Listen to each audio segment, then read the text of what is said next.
Chapter 1, Talk. Tsunade looked around the room of her Hokage office. The mini shinobi of the Leaf Village that she had called into the office were staring at her intently, wondering why the emergency meeting had been called. Nearly every single ninja was there, Genins, Chunins, Jounins, and even a few Umbu. Naruto could barely keep himself still. Kakashi-sensei. Naruto whispered, "What's going on? Why did our mission get cancelled?" Kakashi shrugged. Naruto scrunched up his face. Sasuke glared at Naruto with annoyance. Sakura sighed. Asuma leaned over to Kakashi and whispered into his ear. "My team's missions were cancelled also, as well as Kurenai's and Gai's. Nearly all the missions seem to have been cancelled." Kakashi said. Suddenly, Tsunade stood up and cleared her throat, signaling the whispering to stop. All the shinobis gave their Hokage their full attention. "I have called you all to this meeting to explain why all non-emergency missions have been temporarily cancelled," Tsunade began, "and to issue a special S-class priority mission to every single ninja in Konoha." There were several looks of surprise and curiosity in the audience of ninja crammed together in the Hokage's office. "Every single ninja?" a random jounin repeated. "Yes," Tsunade continued, "how can I explain this well? It's no secret that Konoha is in trouble population-wise. So many of our people have been killed off in recent conflicts that there are continually fewer and fewer children that reach the entry level of the Ninja Academy. By my calculations, after the attacks by Orochimaru, the Sound, and the Sand at the Chunin exam, the next generation of ninjas will be down 85%. But of course, I'm no mathematician." Tsunade took a dramatic pause. "It will be the death of Konoha." In turn, there were some dramatic looks from the audience. "Don't look so down," Tsunade smiled. "I have a rather simple, yet logical solution by way of the S-class mission." There were some hopeful and interested looks among the ninjas, as they hung on to each and every word Tsunade uttered, her breasts bouncing up and down. "Your mission is..." Tsunade leaned on her desk dramatically. The shinobis leaned closer and listened intently except for Kakashi, who had gone back to looking at his questionable reading material. Plus the Umbu were in the back playing rock paper scissors. "Your mission, effective immediately, is to pair off and start making babies as if you were rabbits high off the heat of the mating season." Tsunade smiled at the obvious cleverness of her plan. A few jaws dropped to the floor. Kakashi blinked. Iruka stammered. Jiraiya began to giggle pervertedly. Naruto looked confused. Guy suddenly began to smile and jumped forward, giving the thumbs up. "Ah yes, Hokage-sama. What a grand mission!" Guy's teeth sparkled. "I cannot wait to spread my seeds of youthfulness to the youthful women of Konoha. We shall all embrace our youthfulness together." Gagging sounds erupted from several ninja in the back as Guy began to trail off. "I don't know why I didn't think of this before." Tsunade waited for Guy's outburst to die down before she spoke again. "Any questions?" Kakashi turned to see Naruto jumping up and down, waving his hand in the air. Kakashi's sweat dropped. "This couldn't be good." "Yes, Naruto?" Tsunade called out to him. Naruto scrunched up his face and opened his big mouth. "I don't understand the mission." Naruto yelled loud enough for every shinobi in the room to hear. "What does pairing off have to do with making babies? Don't you have to get married to have babies? What do you mean make babies? I don't get it." Naruto whined. Tsunade and every other mature person in the room sweat dropped. "Oh dear." "Oi, Hokage-sama," Kakashi said as he noticed similar confused faces among the young genins and a certain shunin. "I think it is important to note that some of the young nin here seem to have not received the whole birds and bees talk." Tsunade sighed. Naruto looked up at Kakashi. "The what?" "This is only a minor setback," Tsunade said, turning to Kakashi, Asuma, Guy, Kurenai, and their teams. "You four, take care of it." "What?" "Take them wherever and explain to them the facts of life." Kakashi blinked. Asuma looked horrified as his cigarette fell to the floor. Guy smiled and sparkled. Meanwhile, Kurenai checked up Kakashi, Asuma, and Guy. "Everyone else in the room is dismissed. There will be another meeting later where I will explain more, to the males and females separately," Tsunade said as she left. She didn't want to reveal all the juicy details of their mission right off. And with that, everybody went on their way, leaving Kakashi, Asuma, Kurenai, and Guy to look down at their students' curious and disinterested stares. The talk, Kakashi's way, in a shimmering green field in the middle of nowhere, and so then, when the woman and the man love each other very much, Kakashi smiled mischievously under his mask. "This happens." Kakashi turned to the next page in Come Come Paradise, and held it up for Naruto, Sakura, and Sasuke to see. Naruto's eyes were so wide they were about to bug out. Sasuke was twitching uncontrollably as blood trickled down his nose. Sakura had a silent scream on her face as she was quickly turning blue.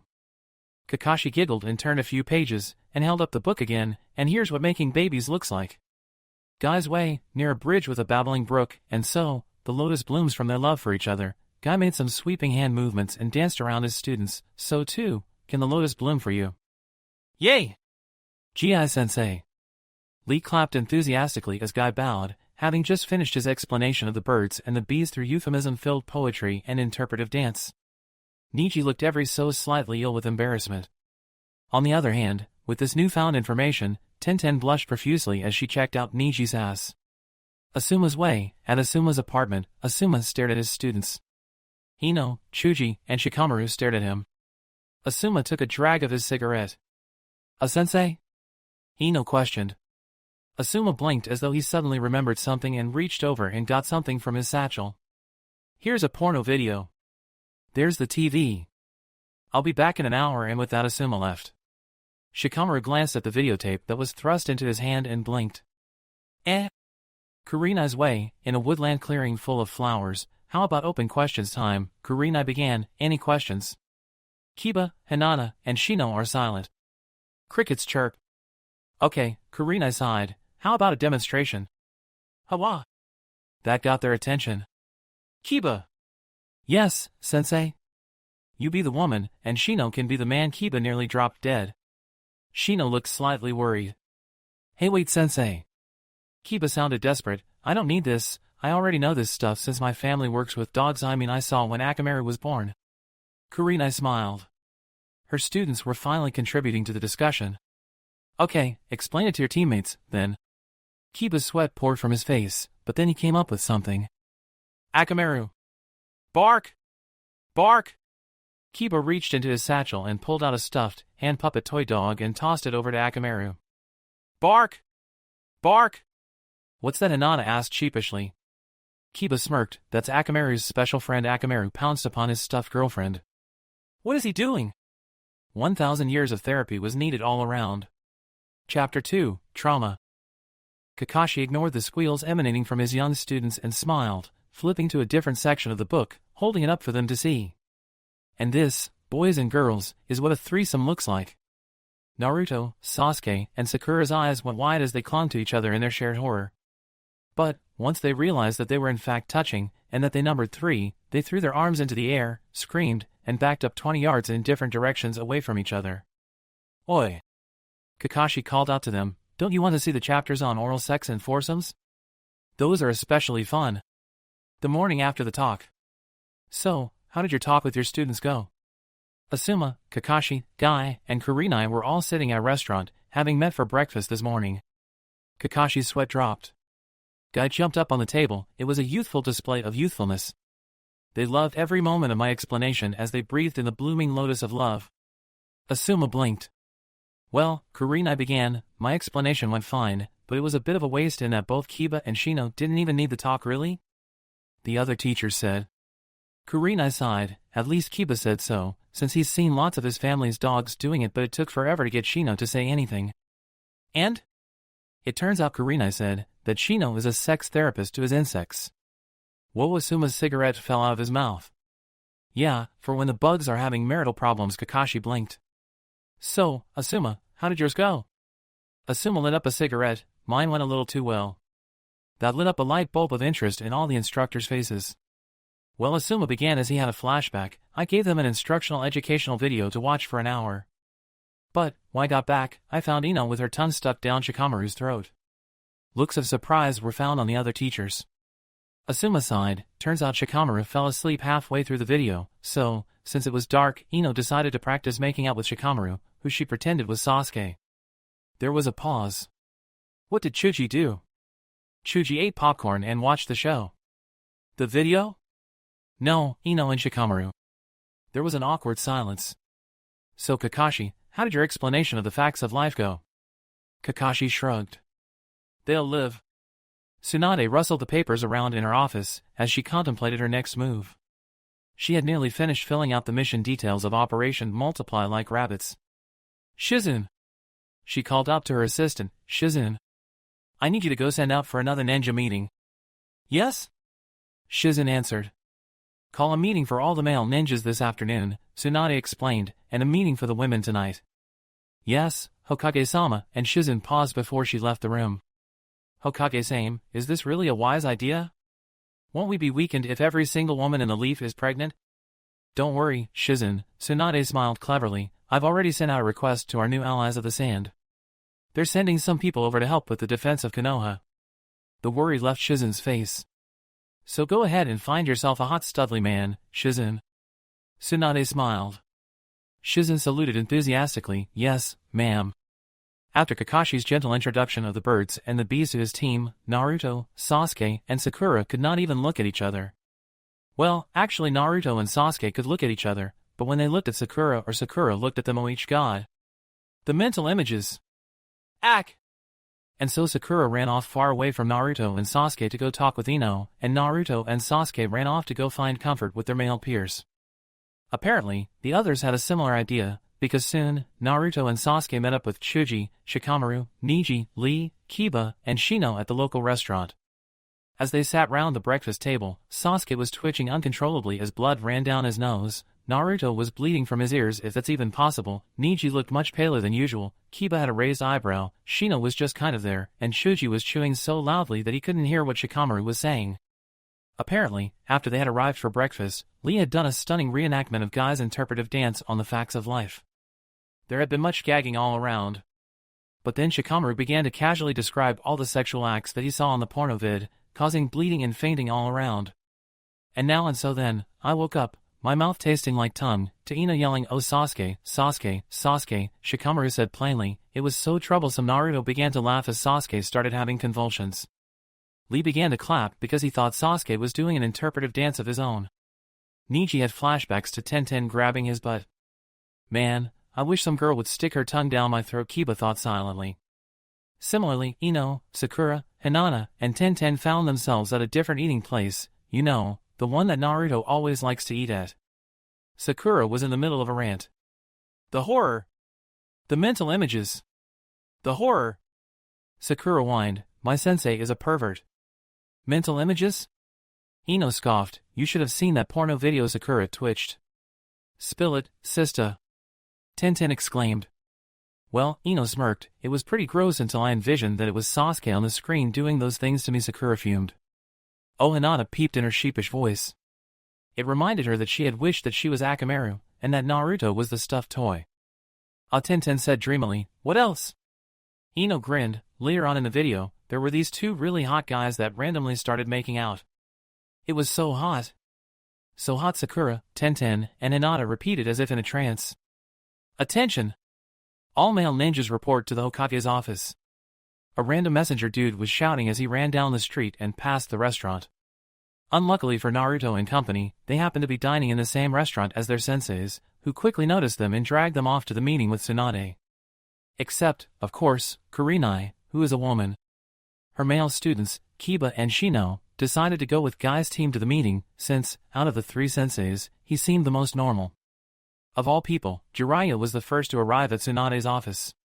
Tsunade's eyebrow twitched involuntarily. Jiraiya fluffed up his hair and sprayed his mouth with some fresh breath stuff before waltzing over to Tsunade. Hey, baby, Jiraiya said, leaning on Tsunade's desk. Tsunade sighed. He was so obviously drunk. Want to go make some children? Jiraiya said smoothly. Tsunade chuckled, leaned back in her chair and put her feet up on the desk.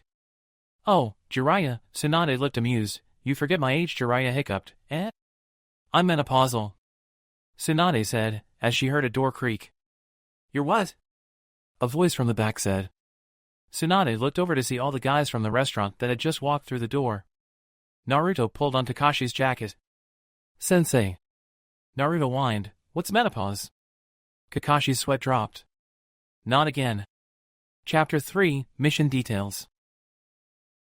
Just as soon as Naruto had innocently asked Kakashi-sensei, what's menopause? Did Sasuke slap a hand over Naruto's mouth and put him in a stranglehold? Are you nuts? Sasuke hissed at him, do you want us all to be subjected to something like yesterday again? Kakashi shot Sasuke a serious glare and Sasuke's sweat dropped, immediately releasing Naruto. Then Kakashi nonchalantly whipped out Cum Cum Paradise and flipped to the index. I know you'll be just devastated to learn, Sasuke, Kakashi sighed, that there is nothing in my book that covers menopause. Sasuke breathed a sigh of relief. But I want to know what it is. Naruto whined. Tsunade sighed as the room filled with more and more male ninja. Naruto, Tsunade smirked, there's no time for that right now. But, I tell you what, I'll give you a one-on-one detail-filled explanation all about menopause using my medical book full of big pictures of female anatomy later. How's that? Naruto smiled, okay. Tsunade's 3-step program. Since everyone, including the Umbu, have arrived, Tsunade rested her elbows on the desk. Let's begin. Some of the male nin decided to sit on the floor since they didn't know how long the meeting would last. So, basically, Tsunade began, I have come up with a 3-step plan. Shizun walked up and presented a large and colorful chart/poster for everyone to look at. Tsunade got up and grabbed a big pointy stick and started explaining things. First, this 3-step plan hinges on a 3-month time period, starting today. She pointed to some stuff on the chart. The first month is set aside for everyone to get to know each other. If you're married, you can get a head start on popping out babies. If you've got a girlfriend, you should consider going ahead and getting married and settling down so that you can start procreating. If you're single, well, you can take this first month to try to find a significant other. If you happen to be gay, or have had certain required baby-making equipment damaged or lost in a battle, you are free to leave now. Tsunade looked on as a few shinobi got up and left. Kakashi raised an eyebrow as Sasuke took this opportunity to try and sneak out a window, but Kakashi grabbed him by his collar and dragged him back to his seat. Now, back to the mission, Tsunade continued, if, by the first month, you all haven't been productive enough, Phase 2 will take place at the beginning of the second month. Eyes followed Tsunade as she walked back over to her desk. Certain conditions and stipulations will be in effect in the second month, Tsunade smirked, in order to speed up the process. A few eyebrows and questioning looks were raised. For example, the first week of the second month, I, as Hokage, shall decree that no male ninja may wear any sort of clothing from the waist up. There were a few gasps. Kakashi was so stunned that he dropped Come Paradise. It made a thudding sound as it hit the floor. Tsunade smiled, with a bunch of steamy, shirtless, manly man ninja walking down the street. It shouldn't take too long for somebody to jump your bones. Suddenly it hit Naruto what this meant. Yay! I'll finally get to see Kakashi-sensei's face. Naruto nudged Sasuke. Kakashi looked at his precious book on the floor and twitches uncontrollably. Then, if that doesn't do the job, for the second week of the second month, well, that's a secret. Tsunade laughed. The male ninja gave each other worried looks. But, all you need to know is that on the third week, there will be no pants. Tsunade pointed to a diagram on the poster of a pantsless ninja drawing. Several of the men's eyes nearly bugged out. There were a few protests. Tsunade shrugged. See, this is why you should put forth an effort to spread your seeds of youthfulness, as Guy so kindly put it, before next month. There was a long pause. You said this is a 3-month plan, a random Jounin gulped. What happens in the third month? Tsunade sat back in her chair. It's simple really, Tsunade replied. For any female nin that still needs a hookup, I will personally pair up with a compatible male. To put it simply, you receive a more specific assignment. Compatible male? A different random ninja asked. Well, Tsunade said, I guess I would pick a male ninja that has a special bloodline or unique skills so that it will be passed on for the betterment of Konoha. At the mention of bloodline and unique skills, Sasuke began to have a panic attack. In turn, Neji began to twitch. Well, I guess that covers it, Tsunade concluded. Any questions? Silence. Crickets chirped. Can't we just have an orgy? Jiraiya yelled from the back, waving his arms. No. Tsunade stated sternly. Just as all the male ninjas were about to leave, I just remembered. They stopped. I have an assignment for everyone due tomorrow. Write your name on a piece of paper. Then, write the names of 5 women you wouldn't mind having relations with, and why. There were a few groans from the nin. I need this for my records, and it will aid you in completion of the mission, trust me. Dismissed. As Kakashi bent down to pick up his questionable reading material, Guy came up to him and put a hand on his shoulder. Kakashi, my eternal rival. Guy exclaimed enthusiastically, I have a new challenge for you, since it is my turn to pick. Kakashi grimaced slightly. I pledge that I will get more chicks than you in 3 months, or as a punishment I will strip naked and do 10,000 cartwheels around Konoha while juggling kittens. Guy struck a pose with a thumbs up and his signature smile. Kakashi nearly dropped his book again. Kurina had spent all afternoon looking for the girls. But, finally she found them. "There you are," Kurenai said as she walked into Asuma's apartment. Ino, Sakura, Hinata, and Tenten moved to hide what was on the TV screen and tried to look innocent. "We've got to go to the women ninja meeting with Tsunade in an hour." Kurenai continued as she began to look curiously at the girls. "What are you watching?" They slowly uncovered the TV and went back to watching the movements on the screen, totally mesmerized. "Oh, Kurenai trailed off as she took a seat. Soon they were all munching popcorn, red blushes spreading across their faces. It wasn't long before Kakashi, Asuma, and Guy had their male students out in the middle of the field, helping them to fill out their homework from Tsunade. And when I say helping, I mean forcing. Oh, and Kiba and Shino were there also. Naruto was having a hard time coming up with names. He scrunched up his face. Kiba was having fun thinking up all the girls he'd love to bang. Shino, like Sasuke, was staring at a blank piece of paper. Sasuke was still twitching. Kakashi noticed his dilemma. "Sasuke," Kakashi put a hand on his shoulder, "this is a trying situation for everyone. I realize that it is difficult, but didn't you once say one of your goals in life was to revive your clan? This is the perfect opportunity." And with that, Kakashi smiled and walked off to stare at his blank piece of paper. Kakashi looked over to see Guy scribbling furiously, all the while flashing smiles and thumbs-ups. Kakashi's sweat dropped. A little ways over, Chuji was too busy eating to write anything, and Shikamaru was napping. By the time Sasuke finished flashbacking, angsting, and brooding over the mention of reviving his clan, Naruto was done with his list. But, then, with great resolve, Sasuke began to fill out his list, sweat pouring from his brow. After about an hour he and a few of the others were done. Naruto's list: name, Naruto the future Hokage. 1. Sakura reason, Sakura is awesome and pretty and smart and stuff. 2. Hinata reason, she's nice but she seems kinda quiet. 3. Tenten reason, she's a girl, right? 4. Ino reason, I don't know many girl names. 5. Sakura again? Reason, I don't know anybody else. Sasuke's list: name, Sasuke Uchiha 1. Tenten reason, not obsessed with me. 2. Hinata reason, not obsessed with me. 3. Sakura reason, then maybe she would shut up. 4. Ino reason, then maybe she would shut up. 5. Any other girl my age reason, I don't care. Shino's list, which he arranged not by importance, but in alphabetical order: name, Shino 1.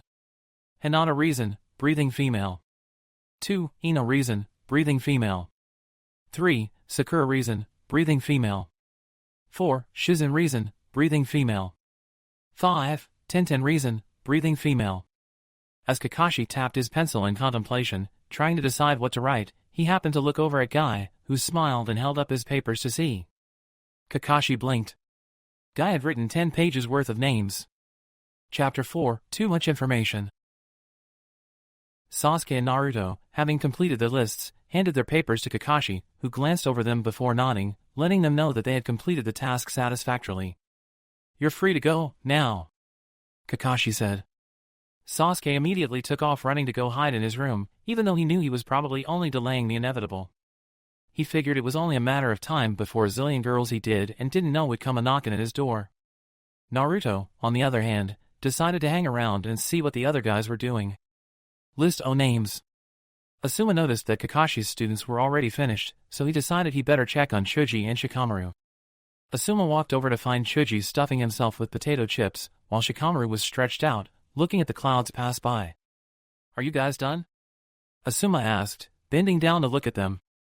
"Yeah," Chuji said, holding up his and Shikamaru's papers. Asuma glanced at Shikamaru's paper and groaned. It looked something like this: name, Too Troublesome 1. Too troublesome. Asuma sighed, but then he looked at Choji's list and did a double take. "Chuji!" Asuma exclaimed, holding the paper out in front of him for Chuji to see. "This is a grocery list." Chuji blinked. "Oops." Name, Chuji 1. Chips 2. Meat 3. Noodles 4. Milk 5. Bread. I guess I got confused, Chuji explained. "Well," Asuma sighed, "redo it.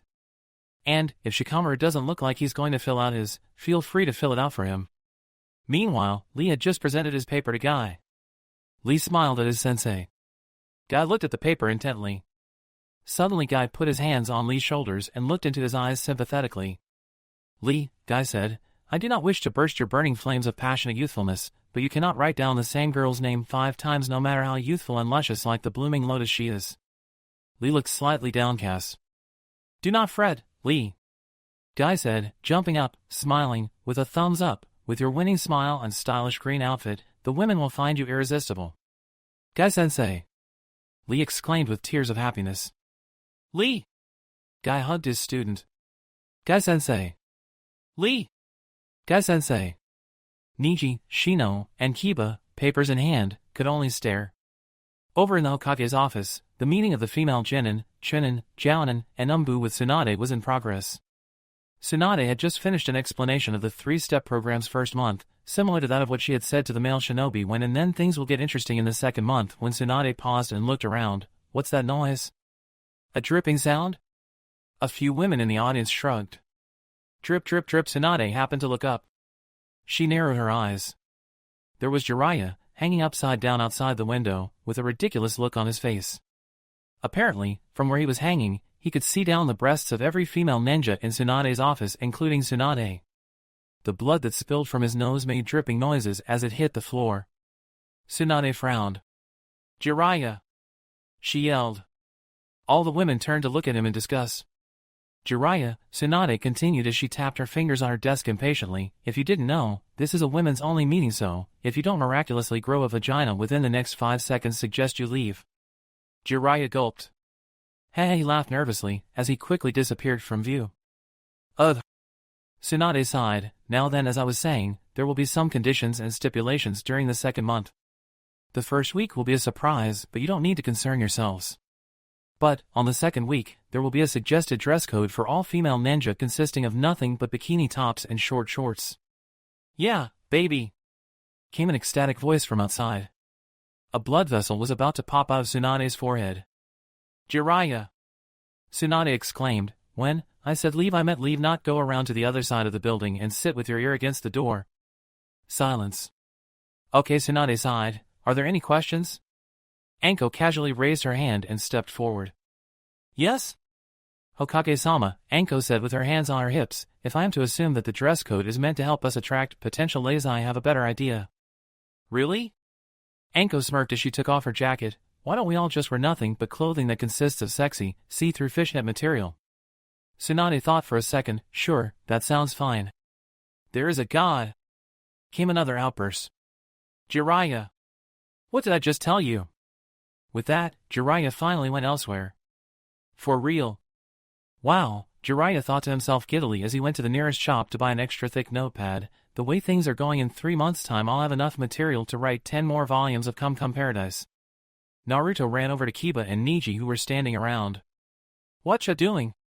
Naruto said excitedly, trying to look over their shoulders to see what they had written. Bark!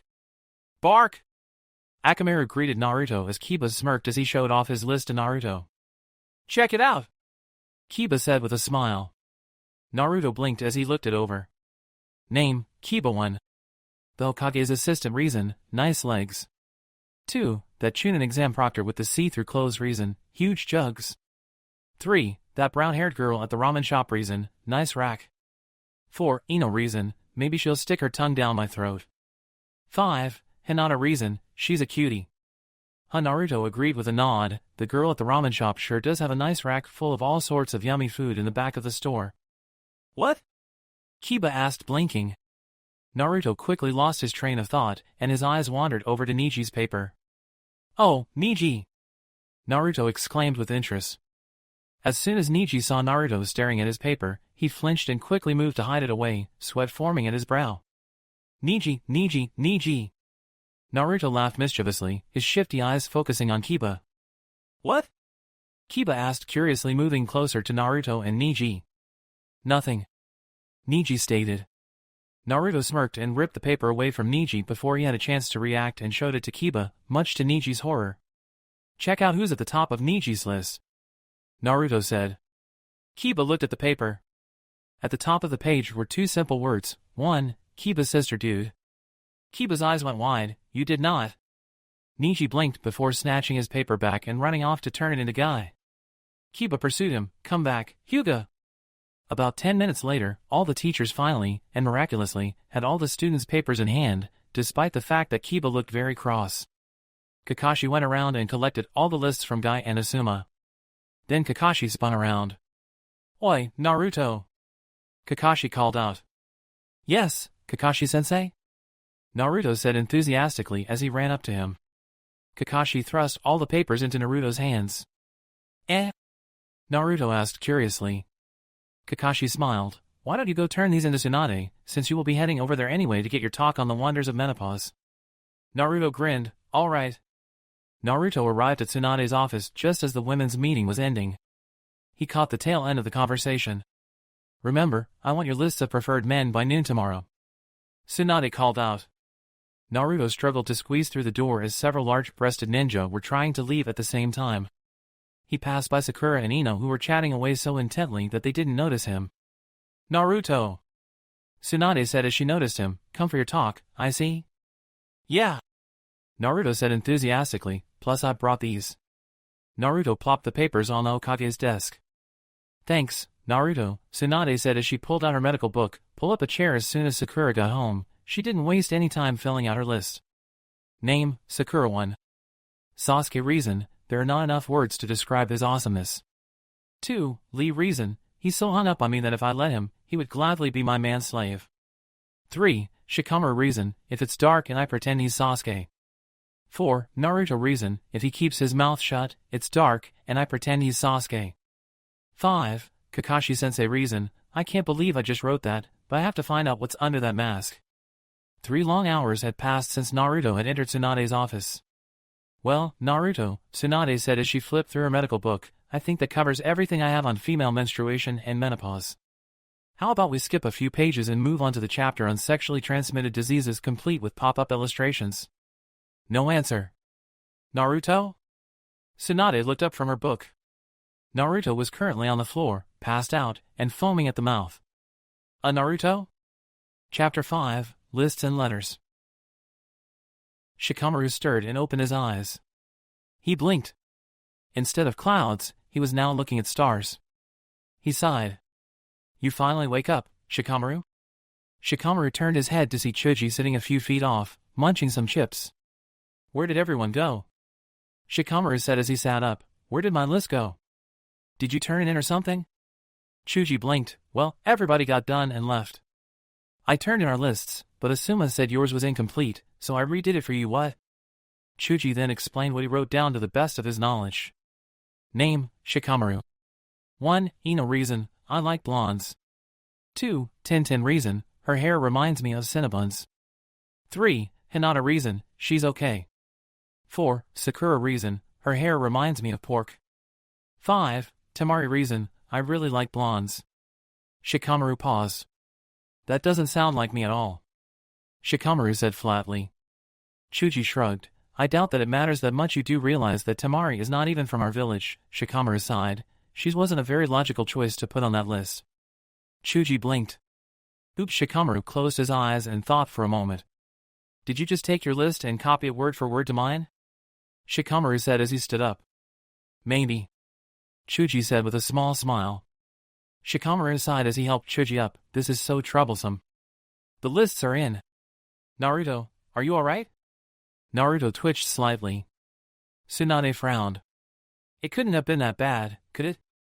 Tsunade said just before she looked over at her book that currently displayed a rather larger picture of some diseased genitals. Tsunade's sweat dropped. Naruto, Tsunade said softly as she went over and did some medical jutsu on him so that he would stop twitching. Soon, Naruto was sleeping soundly. Tsunade smiled. Hey, Shizune! The Hokage suddenly called out. Yes, ma'am? Shizune leaned in the doorway and asked.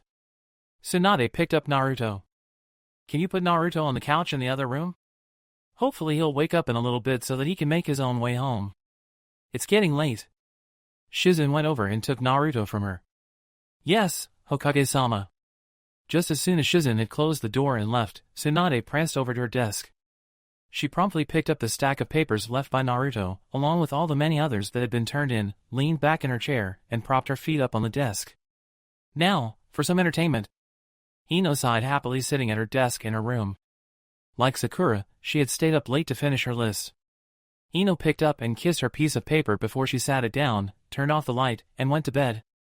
Name, Ino, the future Mrs. Sasuke Uchiha. 1. Sasuke reason, he belongs to me. 2. Shikamaru reason, he's a pretty good kisser. 3. Shino reason, I'll love to know what he hides under that coat of his. 4. Kiba reason, I like puppy dogs. 5. Niji reason, why not? Not far off, Tenten was just as thrilled with her list that she stored safely in a drawer before she went to sleep. Name, Tenten 1. Niji reason, he's got a nice ass. 2. Kiba reason, he's got a cute butt. 3. Irika reason, he's old, but he's got a nice ass. 4. Shikamaru reason, he's pretty smart, plus he has nice ass. 5. Asuma reason, I'd love to squeeze them cheeks. Out of the darkness, the sun slowly rose over Konoha. It was the start of a new day. Naruto wrinkled his nose up as the light shined in on his face.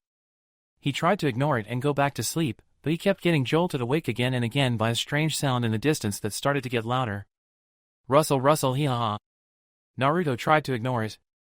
Rustle rustle rustle phft. Ha. Naruto turned over and suddenly realized he was staring at a couch. This wasn't his room. Rustle ha ha ha. Naruto had had enough, so he jumped up and went right into the next room, to find himself in Tsunade's office. Tsunade froze. Naruto blinked. Tsunade was sipping some coffee that looked like it had been spewed everywhere recently, and she was holding some papers that she quickly slipped off to the side. Hello, Naruto, Tsunade said, feeling better? Yeah. Naruto answered. He suddenly started to remember his and Tsunade's discussion and began to slowly back away to the exit. Naruto! Tsunade called out as soon as she noticed him trying to escape. Naruto spun around. Could you do me a favor? Tsunade said as she picked up a stack of somethings from the corner of her desk, and distribute these informational pamphlets on STDs to all your little friends? I forgot to give them out at the meetings. Naruto grimaced as the pamphlets were handed to him. These have important STD information such as step-by-step instructions on preventative jutsus, Tsunade said quickly, and they are helpfully separated into 2 groups. The green pamphlets are for the men, and the red ones are for the women. Don't forget. Naruto nodded as he began to turn blue in the face. He quickly hightailed it out of there, pamphlets in hand. Sakura was happily humming as she walked down the street without a care in the world when suddenly, she noticed Naruto walking across the street several feet away. Sakura smiled. Hi, Naruto. Naruto froze at the sound of Sakura's female voice. Sakura walked over to him. What ya doing? Naruto stammered, trying not to look at her, keeping his eyes at his feet. Naruto? Sakura asked with a slight tinge of concern.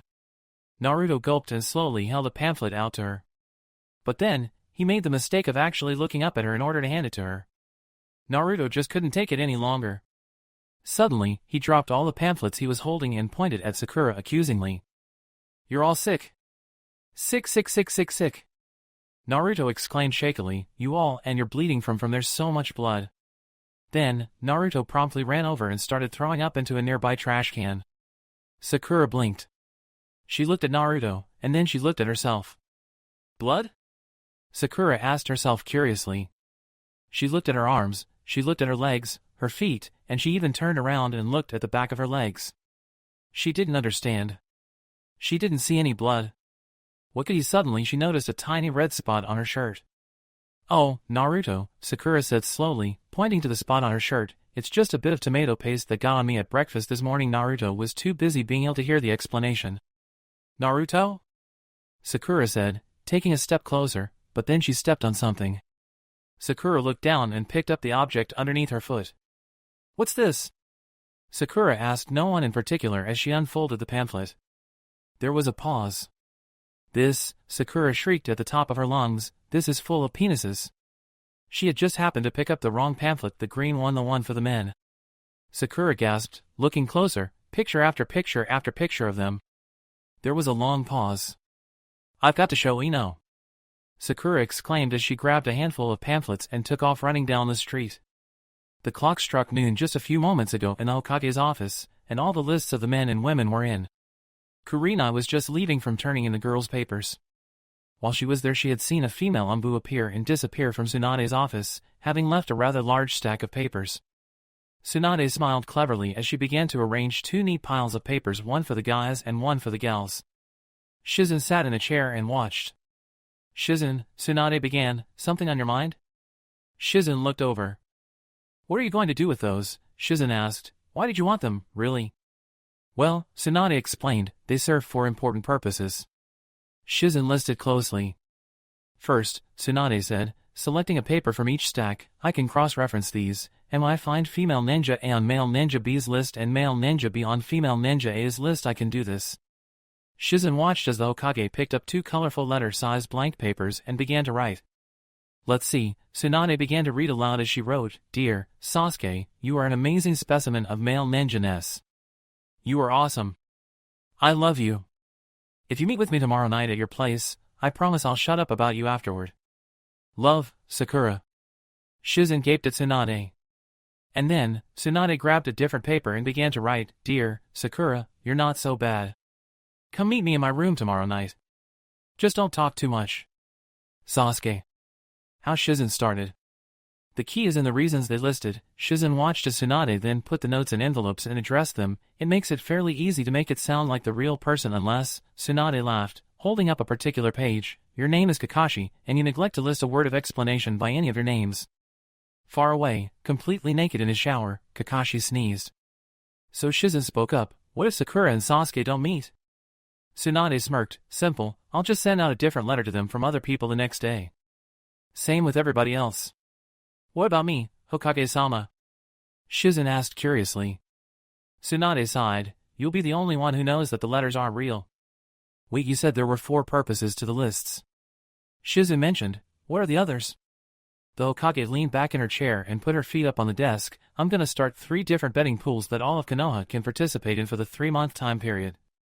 Shizen nearly fell over. I knew something was up with this, she thought to herself. The first betting pool will be based on what order the female ninjas get pregnant. The one closest to correct wins all the money. Tsunade started to get a crazy look on her face. The second will be based on which male nin fathers the most children by the end of 3 months. And the third? Shizen was almost afraid to ask. The third will be a bet on which male ninjas won't be getting any at all. Shizen's sweat dropped. I'm gonna place a bet in the third pool right now. It's a sure thing. Tsunade stood up. Shizen, get my suitcase of money and put 100,000 down on Jiraiya. After Shizen had brought Tsunade the money, so, what are the third and fourth reasons? Blackmail, Tsunade said nonchalantly, and entertainment. Shizen, some of these lists are pure gold. Chapter 6, Mischief Makers. Sasuke yawned as he got up out of bed. He momentarily cursed himself for sleeping so late. He had missed breakfast. He had nearly missed lunch. Sasuke trudged over to the door. The Uchiha opened it up to have a look outside when he suddenly noticed something taped to the outside of the door. Sasuke brought it inside and opened it up. He got an eyeful. It was one of the pamphlets on STDs, the female version. There was a message scribbled on the centerfold that read, Does this make you horny? At that moment, Sasuke realized that he should have stayed in bed. It begins! Kakashi, Guy, and Asuma walked over to the table at the restaurant where Kurenai and several other jounin were sitting. Plus Gema was there also. After they sat down and ordered their food, Kurenai spoke up. Have you heard? What? Kurenai leaned across the table to whisper into Asuma's ear, There's something weird going on with the Umbu. Oh, yeah, Asuma said, rubbing his beard, turning to Guy and Kakashi, I think I've heard something about that, tell us. Guy smiled, It is not in the spirit of youthfulness to keep secrets. Well, Asuma began. Gema jumped in, there's a rumor that the Umbu have gone crazy. Kakashi blinked, why? A jounin that was sitting next to Kurenai spoke up, I heard that it's because all their missions have been cancelled. They usually have more missions than we do. They're just not used to the free time. They've become a bunch of sex-starved maniacs. Another jounin continued. Asuma, Guy, Kakashi, and Kurenai blinked. Even more so than us regular jounins. The jounin finished. Asuma took a drag on his cigarette. What's worse, Kurenai said, is that I heard a rumor that the Umbu is over 65% female. I did not know that. Guy exclaimed. Asuma raised an eyebrow, how is that bad? A female jounin at the table behind Asuma and company, who had been listening to the conversation, spun around and looked at them. Since last night, the female jounin said with a spooky look, the female Umbu have been going around and abducting random male ninjas. Several gasps emanated from the table. A woman next to the female jounin turned around as well. I haven't seen my boyfriend since yesterday. She wailed. Whoa, Tamari! What? Tamari yelled impatiently. Could you wait up? Kankuro complained. No! Temari spun around and put her hands on her hips. We're still in the middle of nowhere. We would have gotten to Konoha today if it wasn't for you and your constant potty breaks. Kankuro ran up to Temari. I have a small bladder, he said flatly. Temari scoffed. I find that hard to believe. Kankuro grumbled. Anyway, Temari pointed out Gaara, who was way ahead of them. If you don't hurry up, Gaara's gonna leave your ass in the dust. I just wish I could have been there to see his face. Tenten spun around to see Ino and Sakura laughing and squealing like crazy. Ha ha. Sakura tried to stave off her convulsions as she noticed Tenten. Hey, have a seat. Tenten scooted over into the booth. They were all at that restaurant that had that grill on the table. What's up? Tenten asked with great curiosity as she glanced at some things on the table. Oh, Tenten! Ino exclaimed. It was like the best thing ever. Sakura jumped in. I found these pamphlets that were covered with pictures of diseased genitals. Check it out! Ino said as she shoved one of the green pamphlets into Tenten's face. This one looks like it's melting. Tenten's eyes went wide. Oh! Sakura remembered, and I accidentally picked up one that was covered with girl parts. Ino smirked cleverly, so I went and stuck it on Sasuke's door. There was a long pause. Oh, suddenly Tenten exclaimed, I should send one to Niji. Meanwhile, Tsunade was having a little too much fun filling out letters to and from people. Dear Shikamaru, I like you. You are a great ninja. If you don't mind too much, I'll be over tonight to kiss you some more. As she finished off another stack of envelopes, she whipped out her perfume, Essence of Ninja, and gave the letters a few sprays. Sasuke. Bang bang bang. Hey, Sasuke. Naruto was outside Sasuke's door, frantically banging on it. Sasuke. I have to tell you something. Naruto yelled, I have to tell somebody. The Uchiha finally opened the door, causing Naruto to fall inside, flat on his face. Naruto picked himself up to find Sasuke glaring at him with his patented I have something perpetually stuck up my ass look. Sasuke. Naruto began. Oh, hi, Naruto. Came a voice off to the side. Naruto turned his head to see Kiba, Shino, Niji, Lee, Chuji, and Shikamaru all sitting in the middle of Sasuke's room. Naruto asked Sasuke curiously, what are they all doing here? I invited them. The Uchiha said flatly. You? Naruto blinked with surprise. Why? Sasuke pulled Naruto to the side so that the other guys couldn't hear. I'm going to use them as human shields against who? Naruto asked skeptically. Sasuke had a faraway look in his eyes, for when the women come for me, and Naruto scratched his head. They have already drawn the lines of battle. Sasuke said as he held up something for Naruto to see. Naruto took one look at the female pamphlet with the personalized message and shuddered. Sasuke then went and sat down on the far side of the group of guys. Naruto scratched his head. I just remembered. I have to tell you guys something. They all turned to look at Naruto's yelling. Naruto went and grabbed a flashlight and turned off all the lights. Kiba's sweat dropped. What are you doing? Naruto sat down with the guys' circle and turned on the flashlight under his chin, giving a spooky face. Gotta set the mood. Hinata was walking along by herself when she noticed Ino, Sakura, and Tenten in the window of the nearby restaurant. They seemed like they were having a good time, so she went in to join them. Hi, Hinata. Tenten greeted. Hi. Hinata replied. Have a seat. Sakura smiled. Hinata took a seat by Tenten. So, Ino started up the conversation again. We were just talking about who we put at the top of our lists. Sakura and Ino swooned. Tenten looked off into space dreamily. Hinata twiddled her thumbs and looked at the table nervously. Oh, Ino sighed. I would have put Sasuke's name down 1,000 times if I could have. Sakura rested her chin in her hands. Me too. Suddenly Ino and Sakura snapped out of their daze and shot each other a competitive glare. Tenten smirked. At least I have Niji all to myself. Humph. Ino and Sakura huffed as they looked away from each other. There was an awkward pause. So, Hinata looked up. Who did you put at the top of your list? Sakura said. Spill it, Tenten said with interest. Sweat began to pour from Hinata's brow. Ino, Sakura, and Tenten stared at her in anticipation. Hinata wanted to say Naruto, but what would they think? What if they asked why? Well? Hinata tried to think of a safer answer. Sasuke would be the popular answer, but then Ino and Sakura might be mad. If she said Niji, not only would Tenten be mad, but they would think she was a cousin kisser. But, of the other guys, who was the safest answer? Hinata. Hello. Hinata answered, Chuji. Chuji? The three exclaimed, blinking. Hinata smiled nervously. Ino looked at Hinata in disbelief. What are you, a chubby chaser? Actually, Hinata's list looked a little something like this. Name, Hinata 1. Naruto reason, he is a beautiful person. 2. Naruza reason, I love him. 3. Narumaki reason, I want his body. 4. The last two names were real people, but somehow Kurenai had neglected to look closely enough to notice that too. And 3. Were totally made up names by Hinata, because she had Naruto on the brain. At the restaurant, Kurenai's table had dwindled down to just Guy, Asuma, and Kakashi. Kakashi was the next to leave.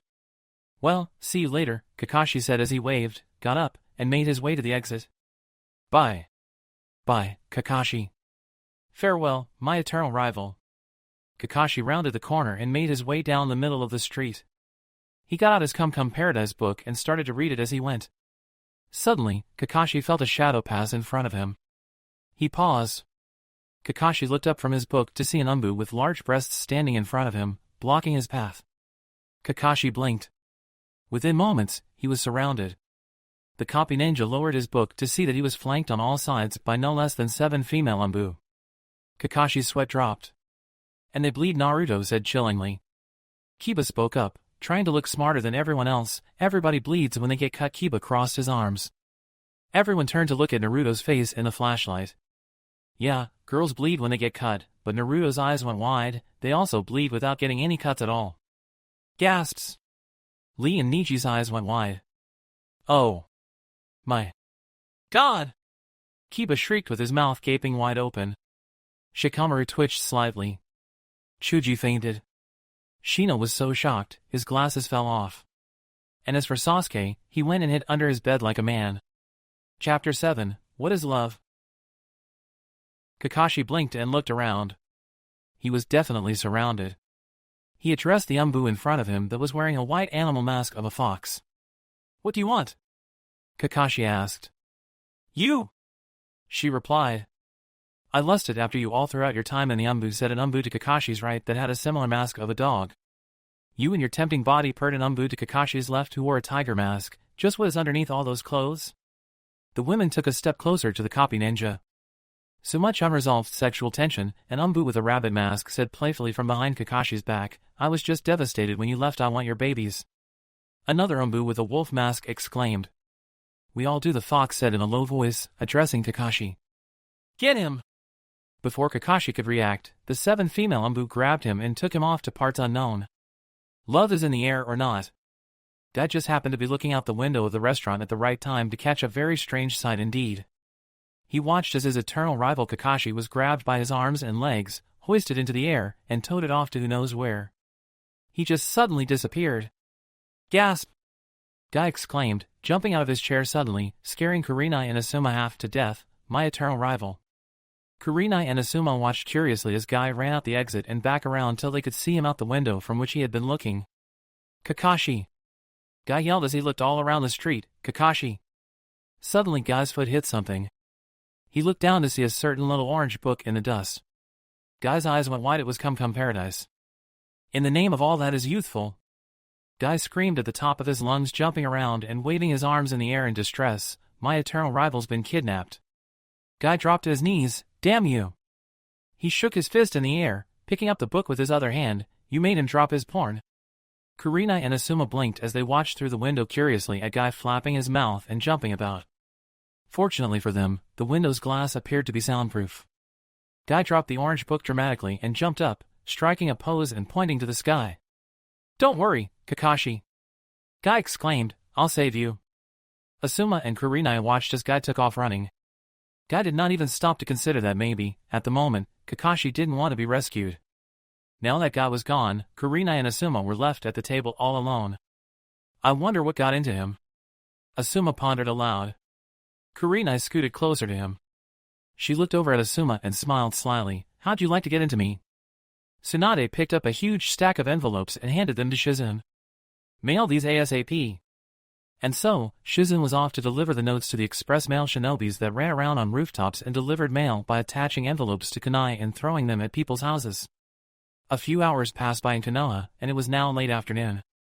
The guys were all leaving Sasuke's place, slightly more traumatized than when they arrived, no thanks to a certain yellow-haired ninja. Naruto was the last to leave. As he said bye to Sasuke and made his way to the door, something sailed right over his head, sending a few blonde hairs flying, before it embedded itself into the door. "Oh my god, Sasuke, someone's trying to kill me!" Naruto exclaimed suddenly, as he ducked back into Sasuke's room and hid behind the wall.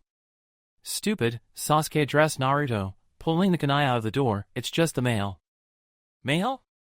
Naruto scrunched up his face, looking over Sasuke's shoulder as he used the kunai to open the envelope. "I'm guessing that you never get any," the Uchiha concluded as he began to read the note. Naruto's face fell into a sad look. But then, Naruto's face perked up with interest when he noticed that Sasuke suddenly had a petrified look on his face, his eyebrow twitching slightly. Naruto blinked. "Who's it from?" Sakura. Sasuke stuffed the note back in the envelope quickly and stuck it in a drawer before going over to his bed and stretching out. "Sakura?" Naruto exclaimed in horror. "What does it say?" Naruto walked over to where Sasuke was laid out, staring at the ceiling. As Sasuke flinched, "Is coming over tomorrow night." Naruto's eyes nearly bugged out. Sasuke mumbled to himself. Naruto desperately thought of a way to get his Sakura away from Sasuke. "You were going to run off and hide or something from her, right?" Naruto said hopefully. "No. I can't." Sasuke sighed and stared at the ceiling some more. "This is my chance to revive my clan." "Oh shit," Naruto thought to himself. He wants to make babies with her. Sasuke then went into broody angsty mode for a while, which gave Naruto time to think of something. "Now what can I?" Naruto wondered silently. "Oh wait a minute." "Hey, Sasuke," Naruto said slyly. "What?" Sasuke said flatly. "Have you ever thought about what your kids with Sakura would look like?" "Naoi? She's got pink hair." "So?" "Think about it." Sasuke blinked. Then suddenly his eyes got really wide. Sasuke's dream sequence. Sasuke, aged 10 years older than the present, jumped triumphantly from some bushes to confront his foes. Itachi and Kisame stood before him. Sasuke ready to kunai and struck a dramatic pose, pointing at Itachi. "My name is Sasuke Uchiha, you killed my family, prepare to die." Suddenly 4 small pink-haired children armed with kunais jumped from the bushes to stand next to their father. Itachi stared at the children. "Oi, brother, have they put you in charge of the little girl squad now?" Suddenly one of the children shot Itachi a nasty glare. "We're boys, not girls." Kisame did a double take. Sasuke growled, "How dare you speak to my sons this way?" Itachi was strangely silent, his mouth twitching slightly. Kisame looked over at Itachi with a worried look. "Uchiha men with long pink hair?" Itachi said slowly, digesting the information. Kisame blinked. "Ha-ha-ha-ha-ha-ha." Itachi began to laugh. Sasuke blinked. "Ha-ha-ha." Itachi began to cough and hack. "Ha-he-bwa-ha-ya." Sasuke narrowed his eyes. "Ha-ha." Suddenly Itachi grasped his heart. "Oh. Ack." "Ha-ha." Kisame and Sasuke's eyes went wide. "Ha. Ack. He. Gasp." Itachi fell to the ground. "Ha. Gasp. Hack." Kisame rushed to Itachi's side. "Terk." Itachi convulsed a few more times and then went silent. Sasuke's mouth hung open in shock. "Why you killed him?" Tears welled up in Kisame's eyes as he hugged the dead body of his Akatsuki partner. "You killed him, you pink-haired bastards." End Sasuke's dream sequence. My work here is done. Naruto thought to himself as he walked to the door, leaving Sasuke twitching and hyperventilating on the bed, due to an overactive imagination. And with a smirk on his face, Naruto left. Tsunade's scheming is finally taking effect on this late afternoon in Konoha as many ninjas, young and old, arrive home to find out invitations on their doors for meetings with significant others in their rooms that very night or the next. Some were excited. "Oh each god yes." Sakura squealed, shaking her letter all over the place. Some were surprised. "Shikamaru? This is sudden," Ino said looking at her letter. "Booty might as well get in some practice before me and Sasuke." Some were confused. Nietzsche turned his head around and looked at his butt. "I don't get it." Some were even more confused. Naruto blinked at his letter. "I actually got some mail?" Some were otherwise occupied. Asuma and Kurinai, for example. Some were very occupied. Kakashi. And some got left out this round, sadly sat at home, hammering out some poetry for Sakura. While some were victims of wild goose chases, ZZZ guy snored slightly, having fallen asleep on some random roof, exhausted by his fruitless search. He had gone home and checked his mail. While others, Jiraiya ran down the street as men that were standing nearby got picked off one by one. "Oh please!" he yelled as he saw Umbu after Umbu zoomed past. "Take me with you, sexy goddesses." Zap, another male gone. "No! Pick me!" Jiraiya yelled. Zap, another male gone. "Pick me!" Zoop! They got another one. "Oh God, pick me!" Jiraiya screamed. Suddenly, a small female Umbu appeared before him. Jiraiya blinked. She stared at him for about 5 seconds, before quickly zipping away, a large sweat drop forming on her brow. Jiraiya was devastated as he fell to his knees in the street, pouting, "Yohy." Chapter 8, Baby Don't Hurt Me. The sun set, casting shadows on all the excited shinobi of Konoha. Strange sounds echoed throughout the night. 3 Umbu appeared around a sleeping figure on the roof, stars sparkling in the sky. "Should we take this one?" one woman said. The second one scrutinized the male closely. "Nope, he's gay." The third sweat dropped. "What makes you think that?" "A straight man," she said incredulously, "in those tights? Can't we just wake him up and ask him?" The first one whined. "No time," she said as she took off. The other ANBUs sighed as they followed, and he was such a cutie, there must be something in the air. It was only a few hours after sunrise when Temari spotted the Konoha gates. "Finally!" Temari commented, picking up the pace. "We're here." "Yeah," Kankuro said. Gaara was silent, but then he suddenly took to the trees. Kankuro blinked. "Gaara?" Temari's eyes followed Gaara as he jumped from tree to tree, nearing closer and closer to the entrance. "Wait for us." Temari and Kankuro called out as they took off after Gaara.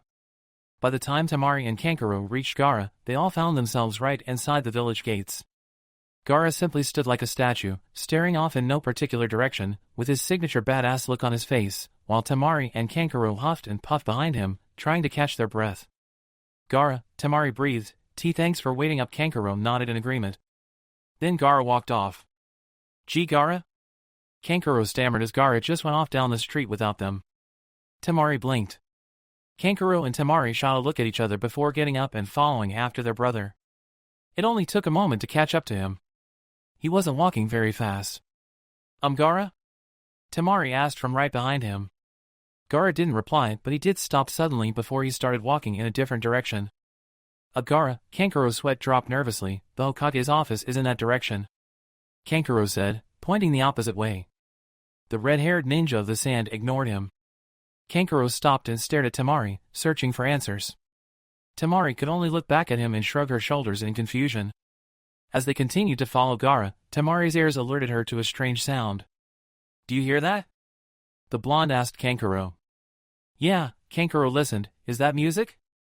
"I think so," Temari said slowly, "and it's getting louder." Moments later, Temari and Kankuro found Gaara stopped in front of a large building. He just stood there, staring at the entrance.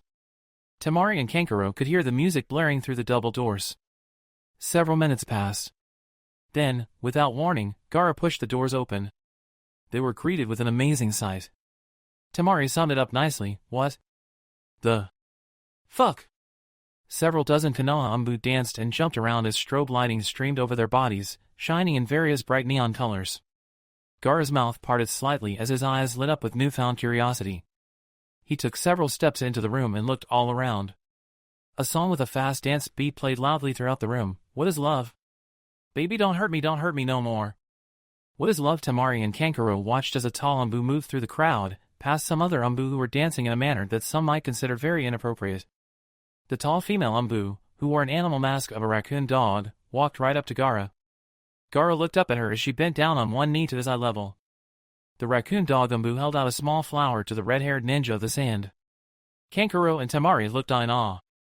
As Gaara stared at the flower, he slowly cracked a smile, an actual, genuine happy smile. "I think hell just froze over," Kankuro said with all seriousness, looking over at his sister. Temari watched as Gaara took the Umbu's offering, letting her take his hand and lead him off into the crowd, that song still playing in the background. Kankuro could only stare. Temari stammered, calling out from the doorway, having just thought of something. "Gee, Gaara, we'll be late for our meeting with the Hokage." Gaara completely ignored his sister's calls. Temari blinked. Maybe. Kankuro watched as some of the dancing ninjas began to take notice of them just standing there at the door. "We should go." "Why yeah," Temari agreed as she and Kankuro left quickly, shutting the doors behind them. What is love? Baby, don't hurt me no more. What is love? After a while, Temari and Kankuro found their way back to the main street. Which way is the Hokage's place? Kankuro asked his sister. Well, Temari pulled a small hand-drawn map from her satchel. If we go from here, Temari continued talking as she studied the map. Kankuro listened for a while until he was distracted by someone walking towards them, heading in the direction they just came from. Temari didn't notice because she had her face in the map. Kankuro watched, mesmerized as the young woman walked closer. Temari did not realize it at this point, but she was now, for all purposes, talking to herself. Kiba's sister paused slightly as she looked at the young sand ninja who was looking at her and smiled. I just love your face markings, she said in passing, giving Kankuro a sly smile. Kankuro admired her red face markings as she went on her way, little pink hearts forming above his head and popping in the air. Meanwhile, Temari kept yakking about the map, totally oblivious. After a few moments of contemplation, Kankuro slipped off from Temari's side and followed Kiba's sister. Seconds later, Temari looked up from her map. I've got it. Kankuro, with the blonde ninja, turned to Kankuro to find that Kankuro was nowhere in sight. Kankuro? Temari asked. She dropped the map. What the hell has gotten into everybody around here? Temari screamed in aggravation. Temari looked around for answers. She saw a ninja in the distance ahead. You! Temari called out, running up to the ninja that turned out to be Shikamaru. When she got closer, what is going on around here? Shikamaru was unresponsive, staring off into space. He had the oddest smile on his face. Hello? Temari got up in Shikamaru's face, waving her hand in front of his eyes. Shikamaru? What happened to you? Shikamaru drooled slightly. Temari blinked, concerned. Who did this to you?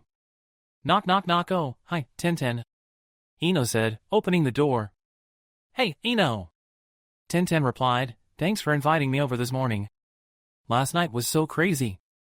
I can't wait to hear the juicy gossip. You got here just in time. Ino exclaimed, turning to Sakura and Hinata who had already arrived inside. We were just about to start. So, did you get a letter too? Sakura said, smiling widely. Yep. Tenten replied. Ino commented, it seems like the guys all got together at once to write us love letters. Yeah. Sakura agreed. Hinata was silent. So, Sakura, Ino smirked. Who did you meet up with last night? Well, Sakura began. Actually, mine said to meet tonight and not yesterday. Huh? Ino scoffed. Who are you kidding? You didn't get any letter. You're too ugly. Sakura's hands crushed her cup of breakfast juice in rage. Just you wait, Ino. Inner Sakura screamed to herself. I'll wait for just the perfect moment to show you my letter from Sasuke and devastate your world. Several tense seconds of silence passed. So, Ino, Tenten said, changing the subject with a slight giggle, how did it go with Shikamaru last night? Well, Ino smiled slyly. Ino's flashback to the previous night, Shikamaru sat on the edge of his bed as Ino walked into the room. Thinking back to what the letter had said, Shikamaru asked plainly, so, have you come to kiss me some more? Ino went and sat next to him. Well, if you insist. Ino said playfully as she grabbed him and pushed him on the bed, climbing on top of him. Several minutes later in the dark, kissy noises SAS Shikamaru? Ino let go of his mouth for a second. HN? I'm bored with kissing, Ino complained, take your clothes off. Well? It's too troublesome, but I can't get your clothes off unless you sit up or something. HN ugh. Ino rolled off of him and sat by his side, crossing her arms with an annoyed look on her face. Several awkward minutes passed before Ino thought of something else. Can I stick my hand down your pants? So Sakura said slowly, looking at Ino, you fondled him all night long? No, Ino said, not all night, just until I got bored. Oh, man, Tenten mumbled, I wish I had thought to do that to Niji. So Sakura continued, how did Shikamaru take it? I'm not completely sure, Ino pondered aloud, but I think he liked it. Earth to Shikamaru. Temari exclaimed, snapping her fingers repeatedly in front of his eyes, that odd look still on his face. His only response was a bubble expanding from his nostril. Ino turned to look at Tenten. So how did your thing with Niji go? Well, Tenten began, it could have gone better. Did he enjoy the video you borrowed from me? Ino asked with interest. Tenten's sweat dropped, he fainted while watching it. Huh, Sakura wondered, it's strange that Asuma still hasn't asked for that video back yet. Tenten frowned, I didn't even get a chance to kiss Niji. You could have done it while he was passed out. Ino suggested. I didn't think of that. So what did you do? I did his hair. What? With a bunch of braids and beads and stuff, Niji woke up sleepily and headed to the bathroom. As he passed by the mirror, he did a double take. And then, Niji screamed like the little girl he saw staring back at him. Chapter 9, Caught. Shizen here, ma'am, for the morning report. Shizen said, bowing in greeting to the Hokage. Yes, Shizen, Tsunade replied, tapping a writing utensil on her desk. How did the mailing go? Did everything get to everyone in time yesterday? All the envelopes were delivered before the sun set. Shizen reported, there were only 3 casualties. Ah, Tsunade nodded, a new record. Intersecting paths Shikamaru. Temari exclaimed, trying to snap him out of it. No answer. Temari then grabbed his cheeks with her hand, squishing his lips together and outward until he looked like a fish. She turned his head to face her. You're scaring me. This isn't the Shikamaru I fought. He blinked. Have you been zapped by some crazy jutsu? Tell me who did this to you and I'll go kick their asses. Temari said, before letting go of his face. It immediately went back to that odd smile. She then noticed his eyes move. She followed them. Temari's eyes went wide. Are you staring at my breasts? She yelled in shock. HN, he said stupidly. Temari, grinning evilly, moved her face just inches from his. You know you like it, she said in a low voice. He smiled bigger. Whap! Shikamaru was suddenly on the ground, having been smacked upside the head by Temari's fan. Temari then struck a pose with her hands on her hips. I challenge you to a fight. Tonight. By the gates. Temari turned to leave. Be there. There was a long pause. I'll pick you up at 7 o'clock. Hey, Sasuke. Naruto yelled through the door. Click, click, click, unlock. The door opened. Hey! Naruto said as Sasuke's face appeared. You still in hiding in your room? Sasuke's eyes narrowed. What are you doing here? Naruto smiled. Walking inside, I ran into Kiba at the ramen shop, and he said you invited him over. So, I came too. Kiba appeared behind Naruto, smiling nervously. Sasuke shot him a glare as he entered. Naruto looked around Sasuke's room. Hey, you've got all your human shield. The Uchiha stomped on Naruto's foot. Ah. Naruto squirmed. I mean your friends, you've got all your friends over. The Uchiha then smiled at Naruto threateningly as he took a seat on the floor with Kiba, Shino, Lee, and Niji. Chuji and Shikamaru were absent. Shikamaru was out wandering around. But Chuji, no one knew where Chuji was. Kiba had a cheerful look on his face. Shino had an antisocial look. Lee had a determined look as he was still writing on that poetry. Now I just have to choreograph the dance, he thought to himself. And Niji, oh my god, Niji. Naruto suddenly screamed, pointing at Niji with wide eyes. What happened to you? Sasuke put a hand on Naruto's shoulder, shaking his head with a solemn look. He is a casualty of war. Kiba, Shino, Lee, and Sasuke lowered their heads and gave Niji a moment of silence. Niji's mouth twitched as his cheeks turned red. His hair in 20 different braids filled with mazes of beads so complex that even Shikamaru with his IQ of super high number might not be able to solve it. But, do not despair, Sasuke spoke dramatically, for we shall strike back. Naruto blinked. Shino! Sasuke called out. Shino nodded, opening his coat, causing a few dozen pamphlets to fall out along with several colorful pens and markers. Sasuke looked off into the distance. We'll fight fire with fire. You're gonna set them on fire? Naruto grinned. Cool. Ugh, Sasuke sighed in aggravation, rolling his eyes. After a while, Temari finally found the Hokage's office. Just as the blonde sand ninja was about to turn the doorknob, she paused. There were some very odd noises emanating from the room. Hoka Temari began, opening the door. Books and papers were flying off the desk. Gee-sama? Temari's eyes went wide. Feet were squirming on the surface as Temari walked in just in time to observe 2 individuals lying on the desk, making out vigorously. Some dark-haired woman was on top of some guy that appeared to be a chunin or jonin from what he was wearing. Temari twitched, thankful that she hadn't walked in on them when they were completely naked. As soon as the woman noticed Temari, she grimaced, sweat dripping profusely, and hopped off the guy. The man groaned at the interruption. Hokage? Temari asked again. Hey, the woman laughed nervously. Shia went out for a bit. Temari raised an eyebrow as Shizen desperately tried to readjust her clothes and hair back to normal. Can I take a message? Shizen squeaked, her voice cracking slightly, trying not to turn too red. As Tenten finished telling of her night with Niji, Ino turned to look at Hinata. So, Hinata, Ino asked, did you get a love letter too? Yes, Hinata peeped. Alright, Hinata. Tenten congratulated. But Hinata sniffled, he didn't show up. Ino and Tenten gave Hinata a sympathetic look. Aw, Sakura cooed, giving her a hug, just tell us the bastard's name and we'll go smash his face in. Achoo! Naruto sneezed all over Sasuke's face. A few specks landed on Shino's glasses as well, much to his aggravation. Kiba had just finished telling his story of how he had a nice date with the ramen girl, as the guys all scribbled and colored away on the pamphlets. So, Naruto, Kiba started, as he finished drawing a silly face on one of the ding-dongs, did you get an invite from a girl? I heard a lot of people did, yeah. Naruto replied. Seriously? Lee exclaimed, devastated that even Naruto got a note and not him. What did it say? Kiba asked with interest. She said she wanted me, Naruto replied, shrugging his shoulders, but she didn't say for what. How did it go? Shino said. Naruto shifted uncomfortably, I didn't go. Why not? Sasuke questioned, wiping the snot from his face. I didn't know where she lived. Naruto complained. Sasuke raised an eyebrow, didn't you look at the return address? Naruto blinked. The what? Irika's stomach growled as he headed to his favorite restaurant. He was walking down the street all by himself.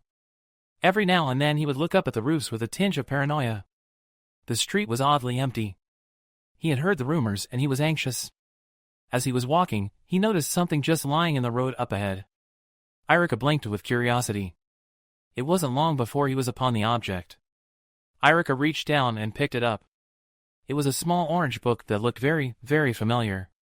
Huh, Irika pondered out loud with curiosity as he looked at the cover. It looks like that book that Kakashi is always walking around with. Irika opened the book up and flipped to the first page. While Irika mumbled, a blush appearing across his face. The nerve Anko was taking a brisk walk through the streets of Konoha to get her frustrations out. The nerve of that man. Anko grumbled. I can't believe Guy stood me up after sending me that poetic love letter. ZZZ snort. Ah. Ah. Guy shot awake, looking about. Where am I? What have I been doing? Guy felt of the roof tiles under his hands. They had also left a lasting impression on his butt. Guy looked up at the sun, high in the sky. I've been sleeping all this time? Guy said suddenly, having touched his skin. Nuu. Guy's eyes went wide. My youthful skin has been burned by the sun. Guy jumped up and danced about in distress, tears streaming down his face. Now I'll never get more chicks than Kakashi, looking like this. Kakashi's head was spinning. He was barely conscious of the hands setting him down on the ground or the lips kissing him goodbye, for now. Kakashi had only been on the side of the street for a few minutes before Anko happened to spot him. Anko walked up to him. He was halfway lying down and halfway sitting up the way he was propped up against the side of the building. Anko blinked and looked curiously at the copy ninja. His hair was disheveled, going off in all sorts of directions. His forehead protector was on backwards, and his clothes were a mess as well as being torn slightly. Poor Kakashi was barefoot as well. Hey, Anko addressed him, you're fairly attractive. How about you come over to my place? Anko smiled, I've got a jacuzzi. She sing-songed. No, Kakashi struggled, breathing erratically. Suiko, you're fine, Anko smirked, moving closer to him. She picked Kakashi off the ground just as he passed out. Then, she just slung him over her shoulders. As she was on her way, she noticed someone down a ways that was just standing in the middle of the road, reading a book. She walked up to him. Hey, you're pretty cute, Anko said to him, Kakashi's still in tow. Irika didn't even have time to comment, before Anko had a firm grasp on his wrists, pulling him along. Anko grinned widely. Let's make it a threesome. Chapter 10, Delusional. Naruto tossed the last pamphlet onto the pile. The guys had finally finished personalizing them. So Naruto said, what now? We send them to the girls. Sasuke stated matter-of-factly. Niji blinked as he twirled a piece of his hair, trying desperately to get a bead to come loose. How are we supposed to know where they are right now? Naruto said. Sasuke brought a hand up to his chin and rubbed it as he thought for a moment. Kiba, Sasuke called out, do you think you could sniff them out? Kiba's eyes fluttered, looking up. Yeah, I guess there is no need. Everybody turned their heads to look at Shino. What do you mean? Naruto asked, scrunching up his face. Shino adjusted his glasses. I mean that there is no need for Kiba to go sniff out the females. Huh? Kiba asked, confused, raising an eyebrow in Shino's direction. I've already got all the girls bugged. Temari crossed her arms and tapped her foot as she waited for Shizen to make herself presentable again. The guy on the desk groaned again and sighed, deciding he might as well get up. Temari looked over at him. She studied him for a moment. That guy looks familiar, Temari thought to herself. I know I've seen him somewhere before. The guy yawned, hopping up off the desk, going over to stand by Shizen. He paused to look at Temari for a moment. Oh, wait, the blonde sand ninja realized. Now I remember, she said to herself. It would be kind of rude not to at least acknowledge the guy's presence. Right? Hey, Eight! Temari greeted. The guy stared at her. I'm Gemma. Hi, Eight's dead. Temari's sweat dropped. Heh, she laughed nervously, quickly changing the subject. When will the Hokage be back? Temari turned, looking at Shizen. Shizen shrugged. Could you at least tell me what is going on around here? Temari pleaded. We were requested for assistance in defense of Konoha, but they neglected to tell us why or what the situation currently is in this village. Shizen sighed. I'm not authorized to divulge such information without the Hokage's permission. Ugh, Temari grumbled. By the way, Shizen began, where are the other sand ninjas? Temari's face went blank. Genma pulled on Shizen's arm. Can we please get back to what we were doing? Shizen turned red as she looked at the face that Temari was currently making at them. There was an awkward pause. Are you two really gonna do that on her desk? Temari asked. Currently, Tsunade, the Hokage of Konoha, was walking down the streets of the village. She figured she would go out and observe the fruits of her labor. After all, she had written so very many letters to so very many ninjas. She wanted to know if her plan was working and if the shinobi were fulfilling their mission to the fullest extent of their capabilities. Tsunade smirked. As she walked down past the buildings, there were many ninja couples out walking hand in hand. Some had linked elbows, while others were getting all kissy on the side of the street. The Hokage noticed as Asuma and Kurenai walked by holding hands. But, for some strange reason, Kurenai had Asuma's cigarette in her mouth. Tsunade raised an eyebrow, but continued walking before stopping in front of a cute little outdoor restaurant where many cute little ninja couples were eating lunch. Tsunade said to herself as she observed two certain nin at a little table, it should seem that the San have arrived. Kankuro and Hana Inuzuka were sitting, looking at each other all googly-eyed, while sharing a bowl that appeared to consist of just one really, really long noodle. Huh.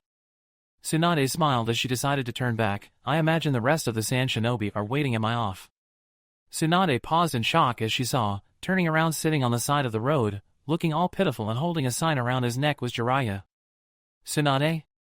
Jiraiya hiccuped, scratching his head, the sign around his neck reading, will be sex slave for food, except that food was scratched out and sake was written above it.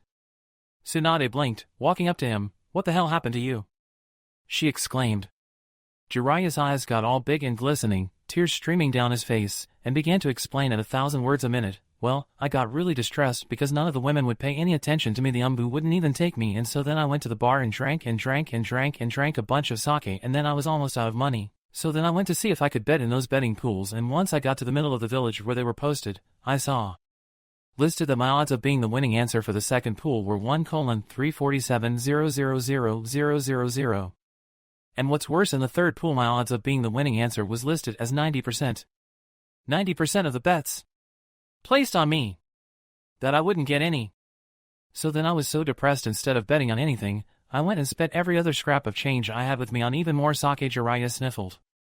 Tsunade blinked. You should have just bet on yourself. You'd have made a fortune. She laughed. Jiraiya frowned. Tsunade, he whined. She rolled her eyes. Okay, Jiraiya lit up with a hopeful look, grasping his hands together in anticipation. Tsunade began slowly. Get you a drink. Jiraiya smiled really big. Out of pity. Jiraiya pouted, sticking his bottom lip out as Tsunade grasped his hand and helped him up off the ground. After Hinata had refused to reveal the name of the guy who had sent her an invitation for a date and then didn't show up, it sparked Ino, Sakura, and Tenden's curiosity. But then, their minds wandered to another subject they were curious about. Has anyone even seen any of our senseis lately? Ino suddenly wondered aloud to the girls. No, Sakura replied. I haven't seen any of them. Yeah, Tenten agreed. It has been a while since I've seen Guy, Kakashi, Kurenai, or Asuma. It's kind of strange. Hinata nodded sheepishly. It is strange. There was a really long pause as they digested this information. Maybe they're having a foursome. Ino suddenly suggested. Ino! Sakura and Tenten scolded, nearly falling over. What? Ino replied, trying to look innocent. Suddenly there was a whoosh as a package flew out from under the front door. Everyone turned to look. "What's that?" they asked. Ino went to check it out, picking up the package and opening it up. "Well?" Sakura asked in anticipation. "Aw, it's so sweet." Ino squealed, holding one of the pamphlets up for the girls to see. "This one's smiling at me." Tenten reached into the package and pulled out a green pamphlet. "Oh, a kunai is drawn on this one." "Wow," Sakura commented, grabbing a pamphlet also. "This one is colored like a candy cane." Tsunade and Jiraiya walked into a bar. "Whoa, what happened to you?" Guy hiccuped slightly as he spun around on his stool to see the Hokage standing there, staring at him strangely. "Hokage-sama!" Guy exclaimed with surprise as he watched her and Jiraiya take a seat next to him at the bar. Jiraiya took a look around to see a whole bunch of guys in various stages of drunkenness, which was somewhat odd around there, considering it was like noon. Jiraiya thought to himself, this must be the reject bar. You're one of the rejects. Remember, Jiraiya?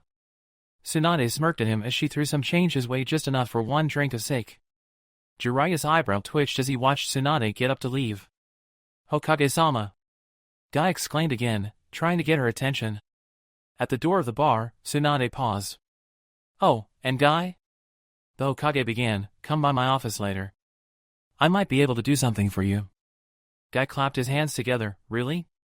"Yes," Tsunade replied as she left. "There's still hope for you yet." Guy smiled, his teeth sparkling, giving a thumbs up.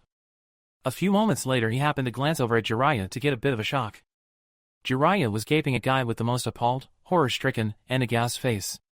Jiraiya narrowed his eyes. "She had better be talking about your sunburn."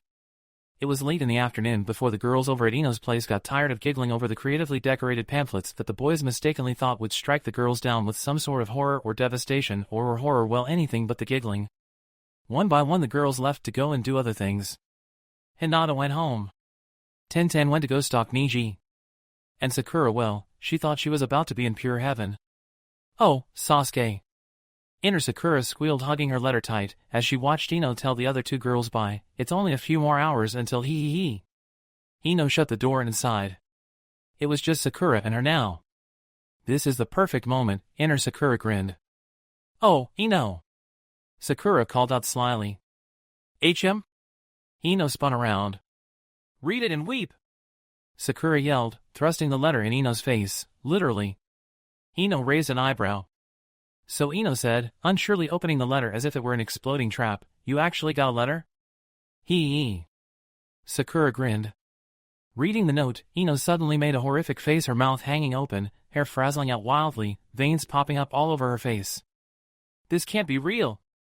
she screamed. "It's fake, I tell you." "Fake!" Sakura shot Ino a smug look as she took the letter back, walking over to the door and waving, "I'll be sure and tell you all about my night with Sasuke tomorrow." Ino fell to her knees, and oh. After a long walk from the bar, Tsunade went into her office and sat down at her desk. She looked up to see Shizen standing in the middle of her office with some sort of emotion on her face that seemed to be somewhere in between being embarrassed and terrified. "Shizen?" Tsunade wondered to herself briefly before shaking it off. The Hokage closed her eyes and smiled, cracking her knuckles in the air. "Time to write more letters." Shizen gulped. Tsunade opened her eyes and looked at her desk. Tsunade blinked. "Shizen," Tsunade began slowly, "why are there but marks on my desk?" Chapter 11, Miscommunications. The clock struck 7 p.m. all over Konoha. Right outside the gates, by the trees, were two figures. Shikamaru stood battle-ready, with his hands poised in concentration, his face finally rid of that odd smile. Standing only a few yards off was Tamari, sporting a rather pleased-looking smirk on her face. Shikamaru blinked as he saw that the blonde sand ninja had yet to pull out her fan. "Oi," Shikamaru yelled over to her, "aren't you going to draw your weapon?" Tamari walked a few feet closer to him. "Oh, I don't need it." Her eyes ran up and down his body. Shikamaru relaxed his hands a bit as he shot her a confused look. "You know, Shikamaru," Tamari said playfully, stepping closer, "when I said I wanted to fight, I didn't mean fighting in the conventional sense." "HN?" Tamari smiled slyly. "Wanna hit me?" She winked at him. Once he caught her drift, Shikamaru nearly fell over. But it didn't matter. He was going to be on his back in a few seconds anyway. Sunset to sunrise. And once again on all the busy little ninja of Konoha, night turned into day, and the sun rose. Shikamaru paused a moment and leaned against the side of the gate. His face was red, a few beads of sweat were running down his head, and a few strands of hair were sticking out wildly. He was breathing rather loudly. "Some week you've been having." Shikamaru's eyes went wide as he turned to his side to look at the source of the voice.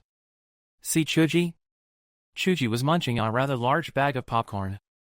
A certain pink-haired ninja was strolling down the street, looking at her feet as she went. "So hungry," she said. Sakura looked up and scanned the area for a suitable place to eat breakfast. Suddenly she spotted Ino. "Oh, hell," Sakura cursed, quickly moving to hide her face from Ino with her hand. It failed miserably. "Ooh, Sakura!" Ino yelled, having seen Sakura. "Come here." Ino smirked as she saw Sakura flinch. Sakura trudged slowly, oh so slowly and painfully over to take a seat by Ino at the food stand. Sakura's mouth twitched. Ino bumped her shoulder playfully. "Tell me all about Sasuke," Ino stated with an evil air. Sakura gritted her teeth. Flashback to the previous night, Sakura squealed with excitement as she knocked on Sasuke's door. And knocked and knocked and knocked and knocked. "Sasuke!" Sakura yelled in a sing-song way. Unbeknownst to her, Sasuke was right on the other side of the door, twitching ever so slightly in contemplation. "Open the door? Not open the door?" he pondered. "Open the door? Not open the door? No." He furrowed his brow and closed his eyes. "I must be manly." Sasuke opened the door so quickly that Sakura flew into his arms. Sakura blushed and looked up into his eyes. Sasuke quickly pushed her away. "Hi, Sasuke." Sakura smiled. "Oof," Sasuke mumbled, going over to sit on the edge of his bed. Sakura nearly fainted that he was heading for the bed already. "Oh, Sasuke." Sakura sighed, taking a seat next to him. The Uchiha twitched, a nervous sweat drop appearing on the side of his head. Suddenly the pink-haired ninja grasped Sasuke into a hug. "I want you so bad." Sasuke gulped, but put on a brave face, pushing her away and laying both his hands on her shoulders, looking deep into her eyes. "There is," Sasuke said softly, "something I must ask you." Sakura held her breath in anticipation, her eyes glistening all big and wide. "Is that your natural hair color?" Sakura would have fallen off the bed if not for Sasuke holding her steady. His eyes were staring at her intently. Sakura deliberated quickly to try and figure out the best answer to the unexpected question. "Just what exactly did you want to hear?" "No." Sakura lied. "I dyed it." Sasuke breathed a sigh of relief and fell onto the bed, taking Sakura with him. "This is it," Sakura thought as she scooted closer to him, waiting for him to make his move. "And?" Ino questioned. "I waited," Sakura continued, "and waited and waited and waited and waited." "So, what happened?" Ino nearly screamed. Sakura looked down at her feet. "I fell asleep." Ino snorted, covering her mouth, trying unsuccessfully not to laugh. Sakura's eyebrow twitched as multiple blood vessels popped up all over her forehead. What did Sasuke do after you fell asleep?" Ino asked, grinning widely. Sakura growled at Ino slightly. "Well, he was still there when I woke up, so I guess he fell asleep too." Ino snickered. "Well, I guess now you can say that you slept with Sasuke," she said, making quote signs in the air. Sakura grumbled. Tsunade didn't have to hear Shizen's explanation to guess what happened on her desk. The Hokage simply lifted up her books and papers and pulled out a large blank scroll and spread it over the surface. Shizen's face turned deep red as Tsunade shot her a knowing glance. "Now, to write more letters," Tsunade said as she grabbed the stacks of lists and blank papers. The Hokage decided to relieve Shizen of her discomfort by waving her hand to let Shizen know she was free to leave. She all but ran out the door. Tsunade giggled slightly as she watched her go. But then, she turned her attention to picking out some lists. "Let's see," Tsunade said, picking out several and beginning to write. "Dear Shino, you are a great ninja, and I like your sunglasses. You're a great friend and teammate. Could we have dinner tonight? At your place? Love, dear Lee, you are a youthful example of ninja-ness. If you're up for it, come over to my place tonight and show me how much of a man you are. Love, dear Sasuke, I admire your greatness. I wish you were mine. If you'll be with me tonight, at your place, I promise to shut up afterward. Love, dear Shikamaru, you have a nice butt. See you tonight, at your place. Love, dear Sakura, you are the most beautiful of the lotus blossoms. Your spirit blooms more pretty than flowers. Your hair is pink like my heart that beats for you. Your love is well, I'll read more poetry to you when I meet you. At your place? Tonight? Love, dear Ino, please come see me tonight. You are a great ninja. Just don't tell anybody, dear Tintin, your hair reminds me of a princess. Would you come over to my place tonight if it's not too troublesome? Love, dear Hinata, the way you breathe leaves me breathless. You are the epitome of the female specimen. Come have dinner with me tonight at my place. Love. Tsunade cackled to herself as she sealed the letters one by one into the envelopes. Once finished, she dug into her drawer for something special. Finally she located and whipped out her other perfume, while Shinobi pieced a resistance and sprayed it all over the envelopes. Tsunade kissed the bottle afterward. This one's even more sexy. Naruto was out walking casually when suddenly he saw Sasuke walking past with his usual head-up-the-butt expression on his face and his hands in his pockets. Naruto ran up next to him, being very curious as to what happened the previous night. "Hey, Sasuke!" Naruto yelled. Sasuke narrowed an eye at him. "So," Naruto blinked, "how did the thing with Sakura go?" He asked slyly, expecting to hear anything but "I slept with her." Sasuke suddenly replied flatly before continuing on his way, leaving Naruto sprawled out on the ground, once again foaming at the mouth. Chapter 12, Round 2. Just as Tsunade had finished handing off all the new envelopes that were ready to mail that afternoon, there was a knock at her door. "Come in." Tsunade called out casually. "Hokage-sama." Guy greeted as he appeared in the doorway. "Hi, Guy." Tsunade smiled. "Have a seat. Let's see what I can do for you." She gestured to a chair. Guy flashed a smile and sat down. Tsunade whipped out one of her big thick medical jutsu books. "Just wait for a minute while I look through here and see if I can't find a sunburn away no jutsu. Meetings." Lee was quietly reading a book in his room when suddenly he heard a thud at his door. "Oh!" Lee exclaimed as he made his way over to the door, opening it. He began to smile really big. "I got mail." "I got another letter?" Hinata peeped as she opened it. "Oh!" she exclaimed sheepishly. "This is sudden." Oh. She slowly smiled. Shino. Sasuke opened his letter. "Oh, hell." Ino opened hers. "OHS." Tenten hummed slyly, smiling slightly. Her mind formed an idea. If Ino can pretend that Shikamaru is Sasuke. Sakura blinked at her note. "Lee?" she said as she read it. She smiled slightly. "I guess," Sakura thought, "I do need a little cheering up after last night's failure." Meanwhile, Jiraiya was sneaking about outside the Hokage's office. He had followed Guy there because he wanted to make sure that Tsunade wasn't planning on doing anything to him besides curing his sunburn. Jiraiya ran down the hall and settled himself up against the door and listened. He could just barely hear some voices on the other side. "I'm sorry, Guy, but I couldn't find a jutsu to cure your sunburn completely." Jiraiya then heard some tearful babbling before Tsunade spoke again. "But, I have another idea." Jiraiya blinked as he heard some rustling about. There were a few clanking noises and thudding about. Suddenly everything went silent. Jiraiya raised an eyebrow. "Oh, your skin is so rough." Gaping, Jiraiya's eyes went wide. "Nah," he yelled in his thoughts. "Heh, your skin is so soft." Jiraiya twitched in aggravation. "Nah, he thought, they can't be." He gasped as he pushed his ear further into the door, trying to listen as several minutes of complete silence seemed to pass on the other side. Suddenly, the door abruptly opened, sending Jiraiya tumbling into the room. Tsunade's eyes twitched at the sight of him. He looked up to see Guy standing over him, apparently on his way out the door. But something was off. Jiraiya looked up at Guy and blinked. "Is that makeup?" Lee decided to spend the rest of the afternoon strolling through the forest. He was still carrying his precious note from Sakura. He wanted to prepare for their meeting tonight. Lee had already finished his poem, but now he was out to look for some flowers to give to her. Lee was walking along when he spotted a small flower at his feet. He walked a little further before he saw another. And another. And another. And another. Soon, Lee found himself in a large clearing filled with beautiful flowers of many colors. There were so many blossoms that there was no grass in sight. As Lee drew closer, stepping away from behind the trees, he spotted someone sitting in the middle of the huge clearing of flowers.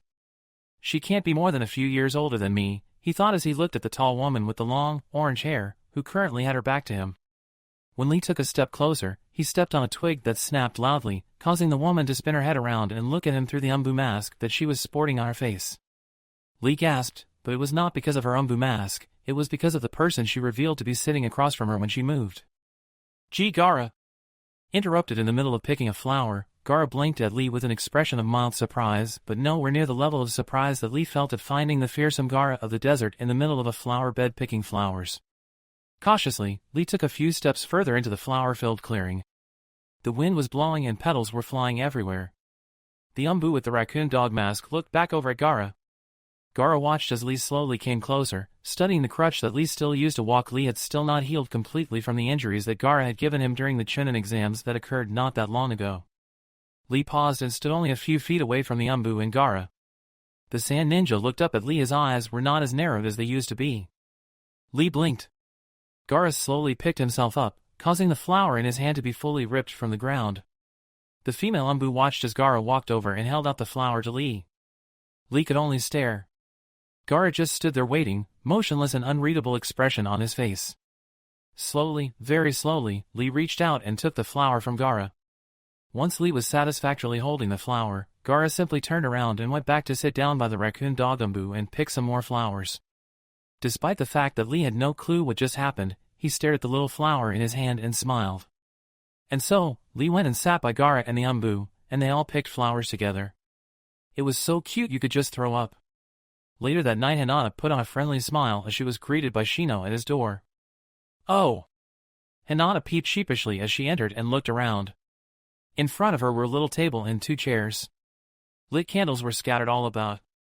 Shino greeted her with a bow and led Hinata over to the table.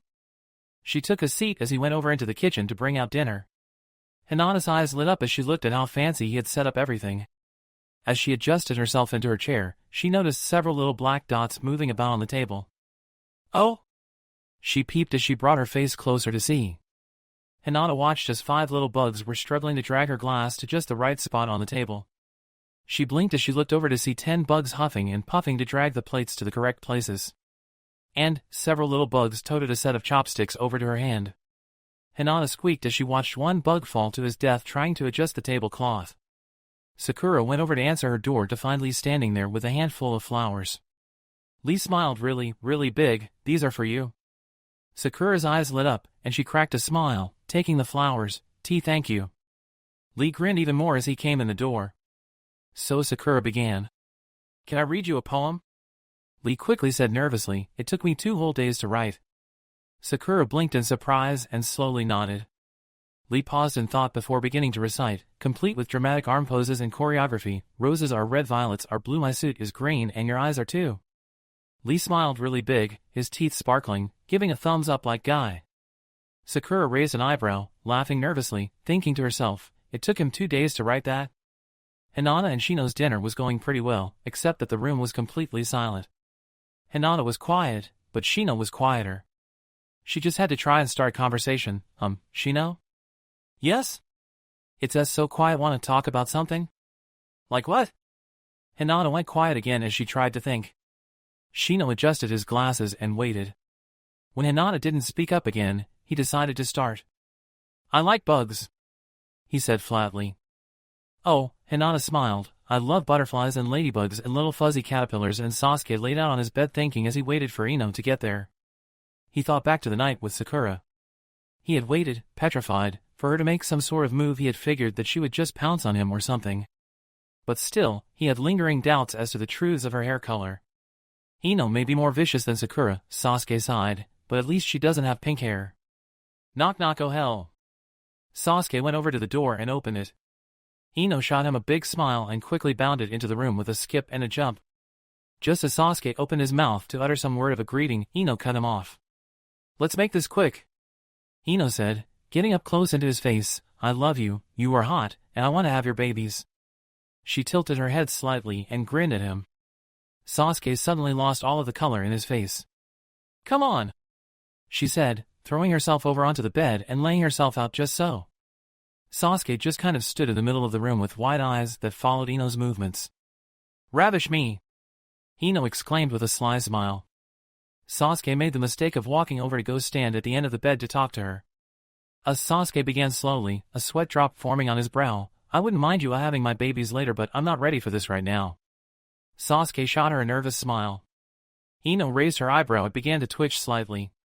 "Ugh," she grunted in frustration, before tilting her head to the side and shooting him a sly glance out of the corner of her eye. Sasuke could only stare at her as she suddenly began to make some quick movements with her hands.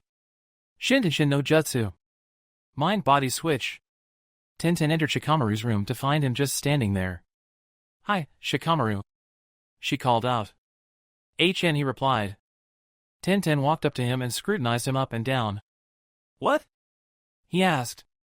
Tenten narrowed her eyes and thought, it'll be hard to pretend he's Niji. If only he had long hair. She pondered to herself. Shikamaru blinked. "Can I take your hair down?" Tenten asked happily. He replied in slight confusion, "Sure." Tenten undid his hair only for it to poof out into an afro. It didn't fall down long and flat like she wanted. Shikamaru sighed and mumbled something under his breath. Tenten contemplated, trying to figure out how to make his hair more like Niji's. "Wait. I've got it!"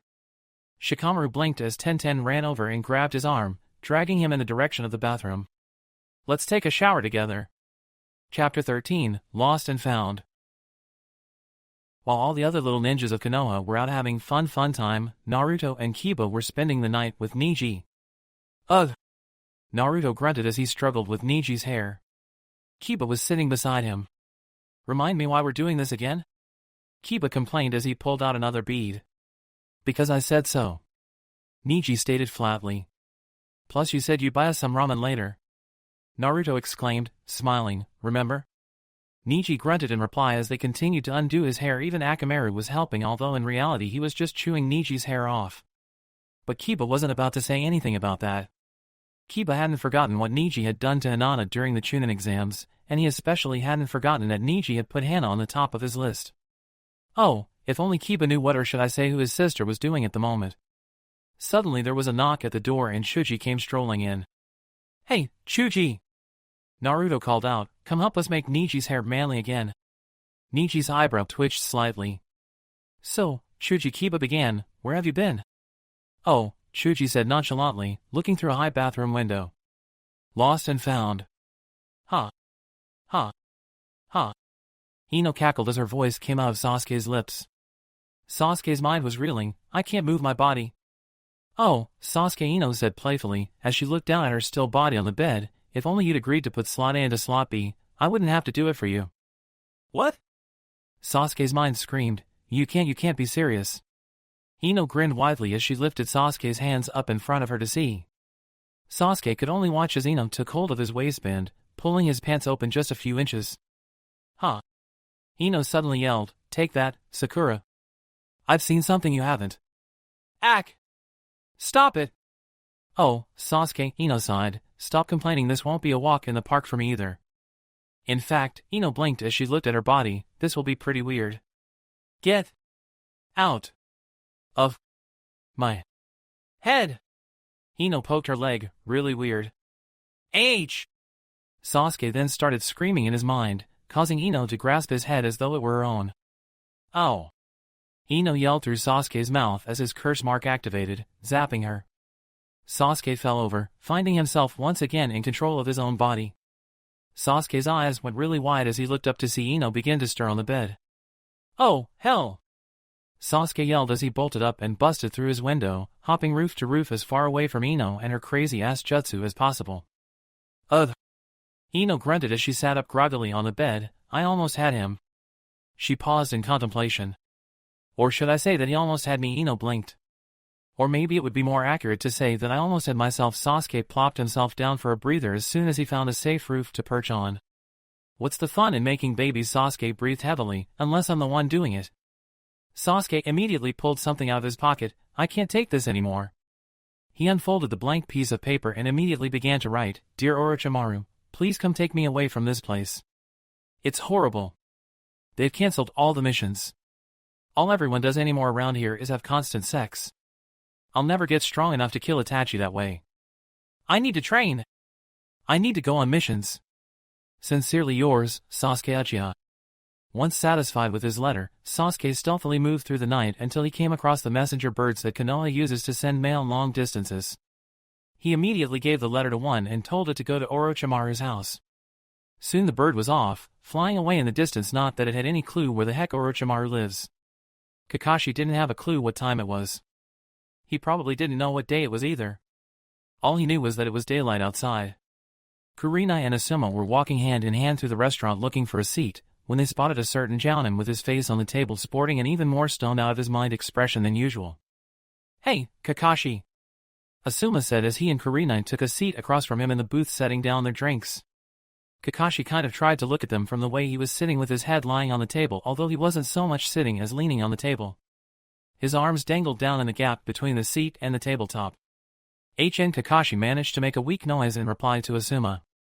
Asuma blinked at Kakashi and the horrible state he was in. "Why are you barefoot?" Asuma asked in confusion as he glanced under the table. Kakashi sighed. "I'd rather not talk about it." Kakashi spoke softly. "I haven't slept in 4 days." Kurenai and Asuma gave him a look of concern. "Maybe you should go to bed. I've been in bed." Kakashi replied. Asuma blinked. Oh, Asuma suddenly said again in realization. Kurenai let her mouth hang open a bit. "Well, yeah." Kakashi agreed. "Huh." Asuma mumbled right before he felt Kurenai putting her hand somewhere she shouldn't be putting it in public. "Not right now," Asuma whispered quickly to Kurenai, batting her hand away from his legs with a smile. Kurenai answered him by pulling on his arm and whispering in his ear, "Maybe we could disappear for 4 days," and thought the jounins at the table looked up well. Kakashi tried to look, but he didn't move much to see that a certain little orange book had just been plopped down in front of the copy ninja's face. "I thought I should return this to you," Anko said, grinning as she stood there with her hands on her hips. "It was a stroke of luck that Iruka happened to be carrying them when I invited him to our little gathering." Kakashi twitched slightly. Anko reached over and tapped the book, pushing it a little closer to Kakashi's face. "How about next time we get together, we try and get through chapters 15-30. Anyways, let me know if you see Iruka around." Anko turned to leave with a wave of her hand. "See you later, Han." Kakashi's sweat dropped. "Han?" Asuma repeated as Anko walked off. So Kurenai began, taking a sip of her drink. "Just what happened between you, Anko, and Iruka?" "You don't want to know." Just as Asuma and Kurenai had opened their mouths to prod further, Kakashi went and cut them off. "Let's just say that Iruka was the lucky one. He escaped the first night." Asuma grimaced, his imagination running wild. "If he could escape, why couldn't you?" That Kakashi sighed as he thought about the caresses of the Umbu women is a whole other story. "All you need to know is that I was too tired and weak to attempt anything." "Iruka, on the other hand, what?" Kurenai asked as Asuma took a big sip of his drink. Kakashi laughed softly. He used that substitution jutsu so fast that it took Anko a few seconds to realize that she was humping a log. Asuma proceeded to spit his drink out all over Kakashi's head. Kakashi blinked as his hair dripped onto the table. "I realized that I needed a bath," Kakashi began, "but not that badly." Asuma's sweat dropped and scratched his head. "Kakashi," Kurenai sighed, "why are you in a restaurant, when you should be home asleep?" "I was hungry." Kakashi replied, "I haven't eaten a meal in days either." Asuma and Kurenai gave the copy ninja a sympathetic look. A moment later, one of the restaurant people brought Kakashi his takeout. The others watched as he picked up his box of food, put away his orange book, and slowly got up, heading home to finally get some sleep. "Bye, Kakashi," they said as he left. "Hello, fellow youthful jounins of Konoha," suddenly exclaimed a voice from behind them. Asuma and Kurenai spun around to see Guy. But they were not the only ones who noticed the outburst. "Guy!" Anko screamed from the far side of the restaurant. 2 shady figures were walking along a desolate area of road when suddenly a bird flew in front of their path and landed in the middle of the road to peck at some seed. The shady figures paused and studied the bird. It had a message tied to it. A stomach growled loudly. One of the men stepped closer to the bird. "Can I eat it? Can I eat it?" "No." "I want to eat it." "No."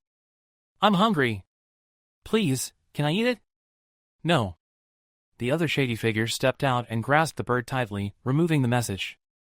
As he unfolded the message to read it, he sat the bird back down. He said as he read the note. The other shady figure blinked. Suddenly, the man tore up the note into tiny pieces before turning around and heading in a direction opposite to the one that they had been traveling in. "Where are you going?" "It took us a long while to get this far." "Now we are turning back?" No answer. "Itachi?" Kisame asked in confusion. Itachi kept walking.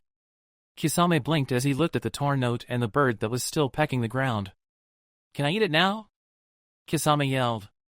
No reaction or answer. "That's a yes." Kisame grinned as he ran over and grabbed the bird by the neck, gulping it down his throat like the shark that he is. Kisame hummed as he caught back up with Itachi, coughing up bird feathers along the way. Where are we going? Konoha. Kakashi yawned as he laid his head down on his soft pillow. He finally had a full tummy and was ready to sleep for a very, very long time. Just as he shut his eyes, he felt a strange tug at his foot. Kakashi's eyes shot open to see a female Umbu crouched at the edge of his bed with a firm grasp of his ankle. His eyes went wide. There was a second one at his window halfway in and halfway out. The Umbu at his feet suddenly held up a pair of familiar footwear. We just wanted to return these, she said, tilting her head. Just as Kakashi was about to let out a sigh of relief, the woman tugged at his leg, sliding him halfway off the bed. Kakashi shot them a questioning look. Among other things, she finished with a playful tone, tossing his shoes into the middle of his bed as the other Umbu woman came from the window and took his other leg. Again? Kakashi asked incredulously. They answered him by pulling him all the way off the bed and into the floor, closer to the window. There are some more girls who want to meet you, they said as they dragged him out the window to places unknown. Go support me on Patreon for more fanfiction that includes adult content as well. The link is in the description and like everywhere on my channel. Thank you for your views, likes, subscriptions, and overall support of my ongoing efforts to bring great content to all of you.